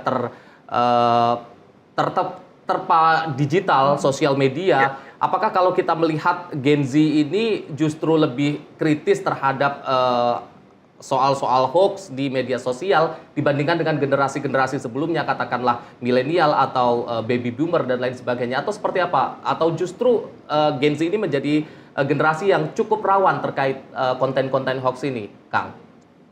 Sebenarnya 3 generasi ini ya termasuk Gen Z, Kang, itu sudah terbangun ya kesadaran bahwa memang hoax ini berbahaya gitu ya. Tapi kemudian gitu ya, ada hal yang kemudian mengkhawatirkan. Apa yang mengkhawatirkan itu gitu ya? Ada beberapa hal yang kemudian hasil riset ya, temuan hasil penelitian baik di Jawa Barat ya maupun di Indonesia gitu ya. Karena memang ya media habit Gen Z ini di media berbasis internet gitu ya atau media sosial gitu. Tapi kemudian ada yang hilang, Kang. Apa yang hilang itu tentang karakter ya. Sebagai orang Jawa Barat, sebagai orang Indonesia, kenapa seperti itu? Itu di dunia nyata sama dunia cyberspace itu berbeda. Ketika di dunia nyata itu kawan-kawan Gen Z ini masih ya memegang sopan santun gitu ya, tata krama gitu, lalu ucapannya sopan. Tapi kemudian ketika masuk ke media berbasis internet, ini yang kemudian dikhawatirkan apa namanya sudah hilang ya. Sehingga misalkan kalau kita melihat hasil riset ya yang kemudian dikeluarkan oleh salah satu platform global gitu di tahun 2024 awal gitu ya di Asia gitu ya, menyatakan bahwa netizen ya di Indonesia ini netizen yang paling apa saya sebutnya apa ya paling tidak menjaga tata krama lah, kurang lebih seperti itu. Nah, ini yang kemudian mengkhawatirkan ya, terlebih misalkan informasi yang kemudian didapatkan, tingkat literasi kita kan agak rendah ya, Kang ya, gitu ya. Jadi memang kami khawatir bahwa informasi yang masuk di kalangan Gen Z ini gitu ya, ini akan merusak ya lagi-lagi pola pikir dan mental kawan-kawan Gen Z ini, Kang. Baik, kalau tadi Kang Adi sempat menyebut bahwa untuk di Gen Z ini kesadarannya sudah mulai terbangun, namun di satu sisi tadi menghadapi sejumlah ketika sudah belanja masalah ternyata apa yang ada di sosial media dan di kenyataan itu ternyata berbeda. Lalu langkah apa, jurus apa yang kemudian diterapkan dalam hal ini KPID Jawa Barat untuk kemudian bisa agar literasi digital ini benar-benar terserap oleh para Gen Z ini, Kang? Ya, paling tidak kan gini ya, Kang gitu ya, di tahun kemarin gitu ya, kami memfokuskan masuk ke mahasiswa gitu ya. Terus kami masuk bekerja sama dengan universitas yang ada di Jawa Barat ini. Nah, tahun 2025 ini kami masuk tidak hanya di apa namanya SMA dan SMK gitu ya, untuk coba memberikan ya science and knowledge gitu ya, bahwa Gen Z ini adalah salah satu tumpuan bangsa ini gitu ya, terutama di Jawa Barat gitu, karena menghadapi bonus demografi dan Indonesia Emas. Maka kawan-kawan Gen Z ini harus dipersiapkan. Apa yang kemudian dipersiapkan? Tidak hanya pendidikan formal, tapi kemudian kami masuk gitu ya ke SMA dan SMK gitu ya. Lalu kami juga masuk ke Gen Alpha gitu ya, SMP gitu ya, untuk memberitahukan bahwa bahayanya gitu ya mengkonsumsi konten-konten yang ada di media berbasis internet, terutama di media sosial. Kenapa berbahaya gitu ya? Kenapa sampai hipotesis kami akan merusak gitu pemikiran dan mental? Karena yang pertama konten-kontennya tidak bisa dipertanggungjawabkan gitu ya. Nah, sehingga kami juga mengajak kepada Gen Z gitu ya, back to televisi dan apa namanya radio atau back to lembaga penyiaran yang kemudian menyuguhkan konten-konten yang bisa dipertanggungjawabkan gitu ya secara regulasi gitu, secara aturan gitu, karena memang di apa namanya media berbasis internet gitu ya, aturan atau regulasinya itu kan hanya berkaitan dengan undang-undang ITE dan itu pun delik aduan.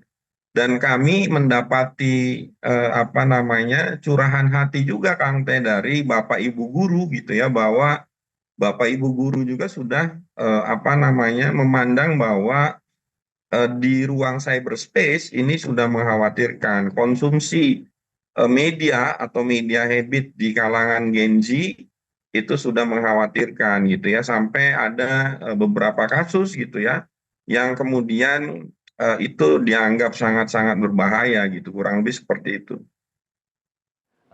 Kang, tadi terkait dengan bagaimana saran dari KPID Jawa Barat terkait dengan agar Gen Z, terutama pelajar ini bisa lebih banyak mengonsumsi media-media bisa dikatakan mainstream, ada televisi dan juga radio, karena memang itu ada lembaga pengawas dalam hal ini KPI dan juga KPID.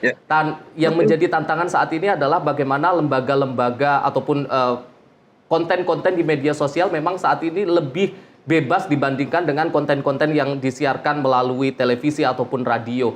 Waktu itu sempat ada usulan terkait dengan mungkin KPI atau lembaga lain yang memang khusus untuk memantau konten-konten di media sosial, namun memang saat ini belum terrealisasi, Kang. Kalau melihat usulan-usulan semacam itu, apakah memang dari KPID sendiri ini menjadi hal yang perlu untuk dipertimbangkan atau seperti apa, Kang?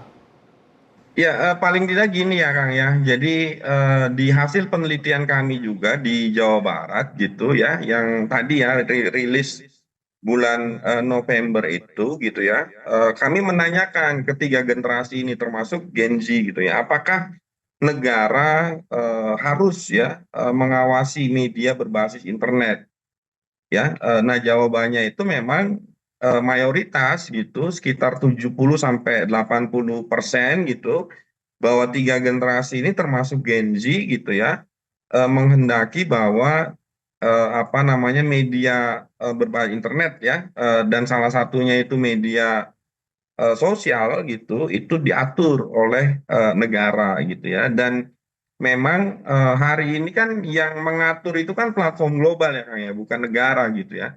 Nah, maka ini yang kemudian kami anggap ya perlu gitu ya untuk diatur gitu, sama halnya seperti di negara-negara yang tergabung di Uni Eropa. Ada 27 negara yang tergabung di Uni Eropa dan itu diatur ya oleh negara. Terakhir misalkan di Uni Eropa itu dibahas tahun 2022, disahkan 2023.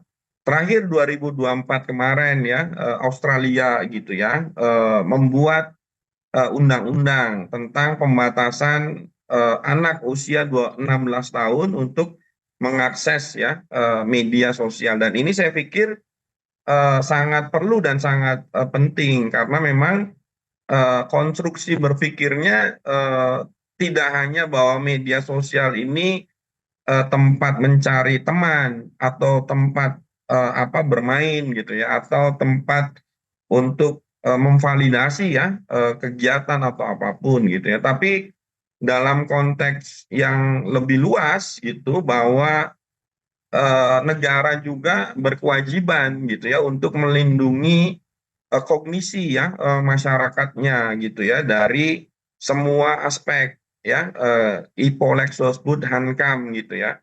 Nah, melindungi segenap tumpah darah Indonesia itu sebagai salah satu tujuan dalam pembukaan Undang-Undang Dasar 1945. Ini yang kemudian yang dibahas dalam konteks dunia internasional sana, Kang. Ketika misalkan negara-negara yang lain memandang bahwa media berbasis internet ini gitu ya bisa tanda kutip ya, selain big datanya gitu ya, konten-kontennya pun ini dianggap berbahaya. Jadi kalau dulu misalkan imperialisme itu lewat fisik ya, kekuatan itu dimoncong senjata, tapi hari ini kekuatan itu tidak hanya diukur dari moncong senjata, tapi bahwa bagaimana negara gitu ya mempunyai kapasitas di cyberspace, terutama cyber power gitu ya, dan cyber security gitu ya, tentang apa yang kemudian dimunculkan dalam media berbasis internet ini. Jadi jangan sampai nanti karakter ya, nilai-nilai ya kita sebagai orang Jawa Barat, sebagai orang Indonesia itu hilang karena konten-konten yang ada di media berbasis internet ini, Kang.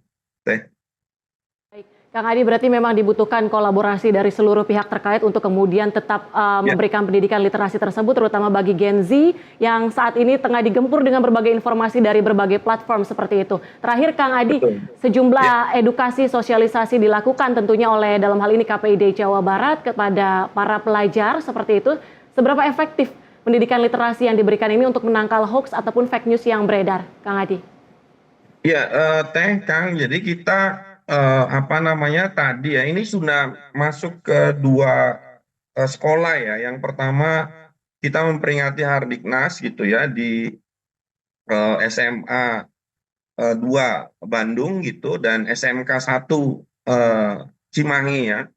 Dan antusiasme kawan-kawan muda ini tinggi gitu ya, dan kita tidak hanya memberikan literasi kepada siswa-siswinya, Kang gitu ya, kita juga memberikan informasi kepada bapak ibu gurunya gitu ya, untuk sama-sama gitu ya mengingatkan gitu ya, dengan kapasitas kita masing-masing kita sudah berikan input regulasi gitu tentang apa yang kemudian yang boleh dan tidak boleh dikonsumsi oleh kawan-kawan muda ini, termasuk dalam perspektif psikologi medianya, Kang. Jadi memang ini kan satu kesatuan ya. Kalau kami memandang bahwa ketika pikirannya rusak gitu ya akibat konten-konten yang kemudian ada di media berbasis internet, termasuk misalkan disinformasi, malinformasi gitu ya, misinformasi, ini mentalnya juga akan kena gitu. Maka ini harus menjadi sebagai perhatian kita semua bahwa generasi muda ini harus diselamatkan sesungguhnya gitu. Baik, terima kasih Kang Adi sudah bergabung bersama kami di Menyapa Pagi Sinpo TV. Luar biasa, kita mengapresiasi semua program-program yang dilakukan oleh KPID Jawa Barat, khususnya dalam literasi, menanamkan literasi di Gen Z dan juga pelajar ini, dan mudah-mudahan dengan adanya program-program ini memang bisa menumbuhkan semangat literasi bagi para Gen Z agar lebih bisa lagi menyaring informasi-informasi di sosial media. Betul, kita sama-sama menjaga generasi muda Indonesia, terutama Gen Z yang saat ini terus digempur berbagai informasi yang ada demi menyongsong Indonesia Emas 2045. Sekali lagi terima kasih Kang Adiana selaku Ketua KPID Jawa Barat sudah bergabung bersama kami via Zoom. Selamat pagi, Kang. Selamat pagi. Baik, tentunya kita membutuhkan sejumlah kolaborasi. Lagi-lagi kata kuncinya kolaborasi terhadap segala persoalan yang ada di Indonesia ini. Mulai tadi kita sudah membahas berbagai macam isu, mulai dari literasi pendidikan bagi terutama tadi Gen Z, dan juga bagaimana tadi pengungkapan kasus dari penjualan gading gajah. Kolaborasi itu kuncinya, Arif. Dan kalau kita berbicara terkait dengan hoax di media sosial, lagi-lagi kita tidak bisa hanya menyerahkan persoalan itu kepada KPI ataupun KPID. Itu menjadi tanggung jawab kita semua, orang tua, guru, dan terutama anak muda, Gen Z ini juga harus sudah mulai paham dan aware terkait dengan informasi-informasi yang dikonsumsi setiap hari melalui media sosial. Mengingat Gen Z ini menjadi salah satu generasi yang cukup rawan karena dari kecil mungkin sampai saat ini sudah terpa dengan media sosial tersebut. Semoga dengan diskusi kita di Menyapa Pagi ini bisa lebih memberikan rekomendasi lagi tentunya bagi masyarakat. Dan sayang sekali karena keterbatasan waktu, informasi tadi sekaligus menutup jumpa kita di Menyapa Pagi kali ini. Saya Tiara Dianti. Dan saya Arif Rifai, mewakili seluruh kru yang bertugas mengucapkan terima kasih. Selamat pagi. Sampai jumpa.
Simpo TV, News, Sport, Entertainment.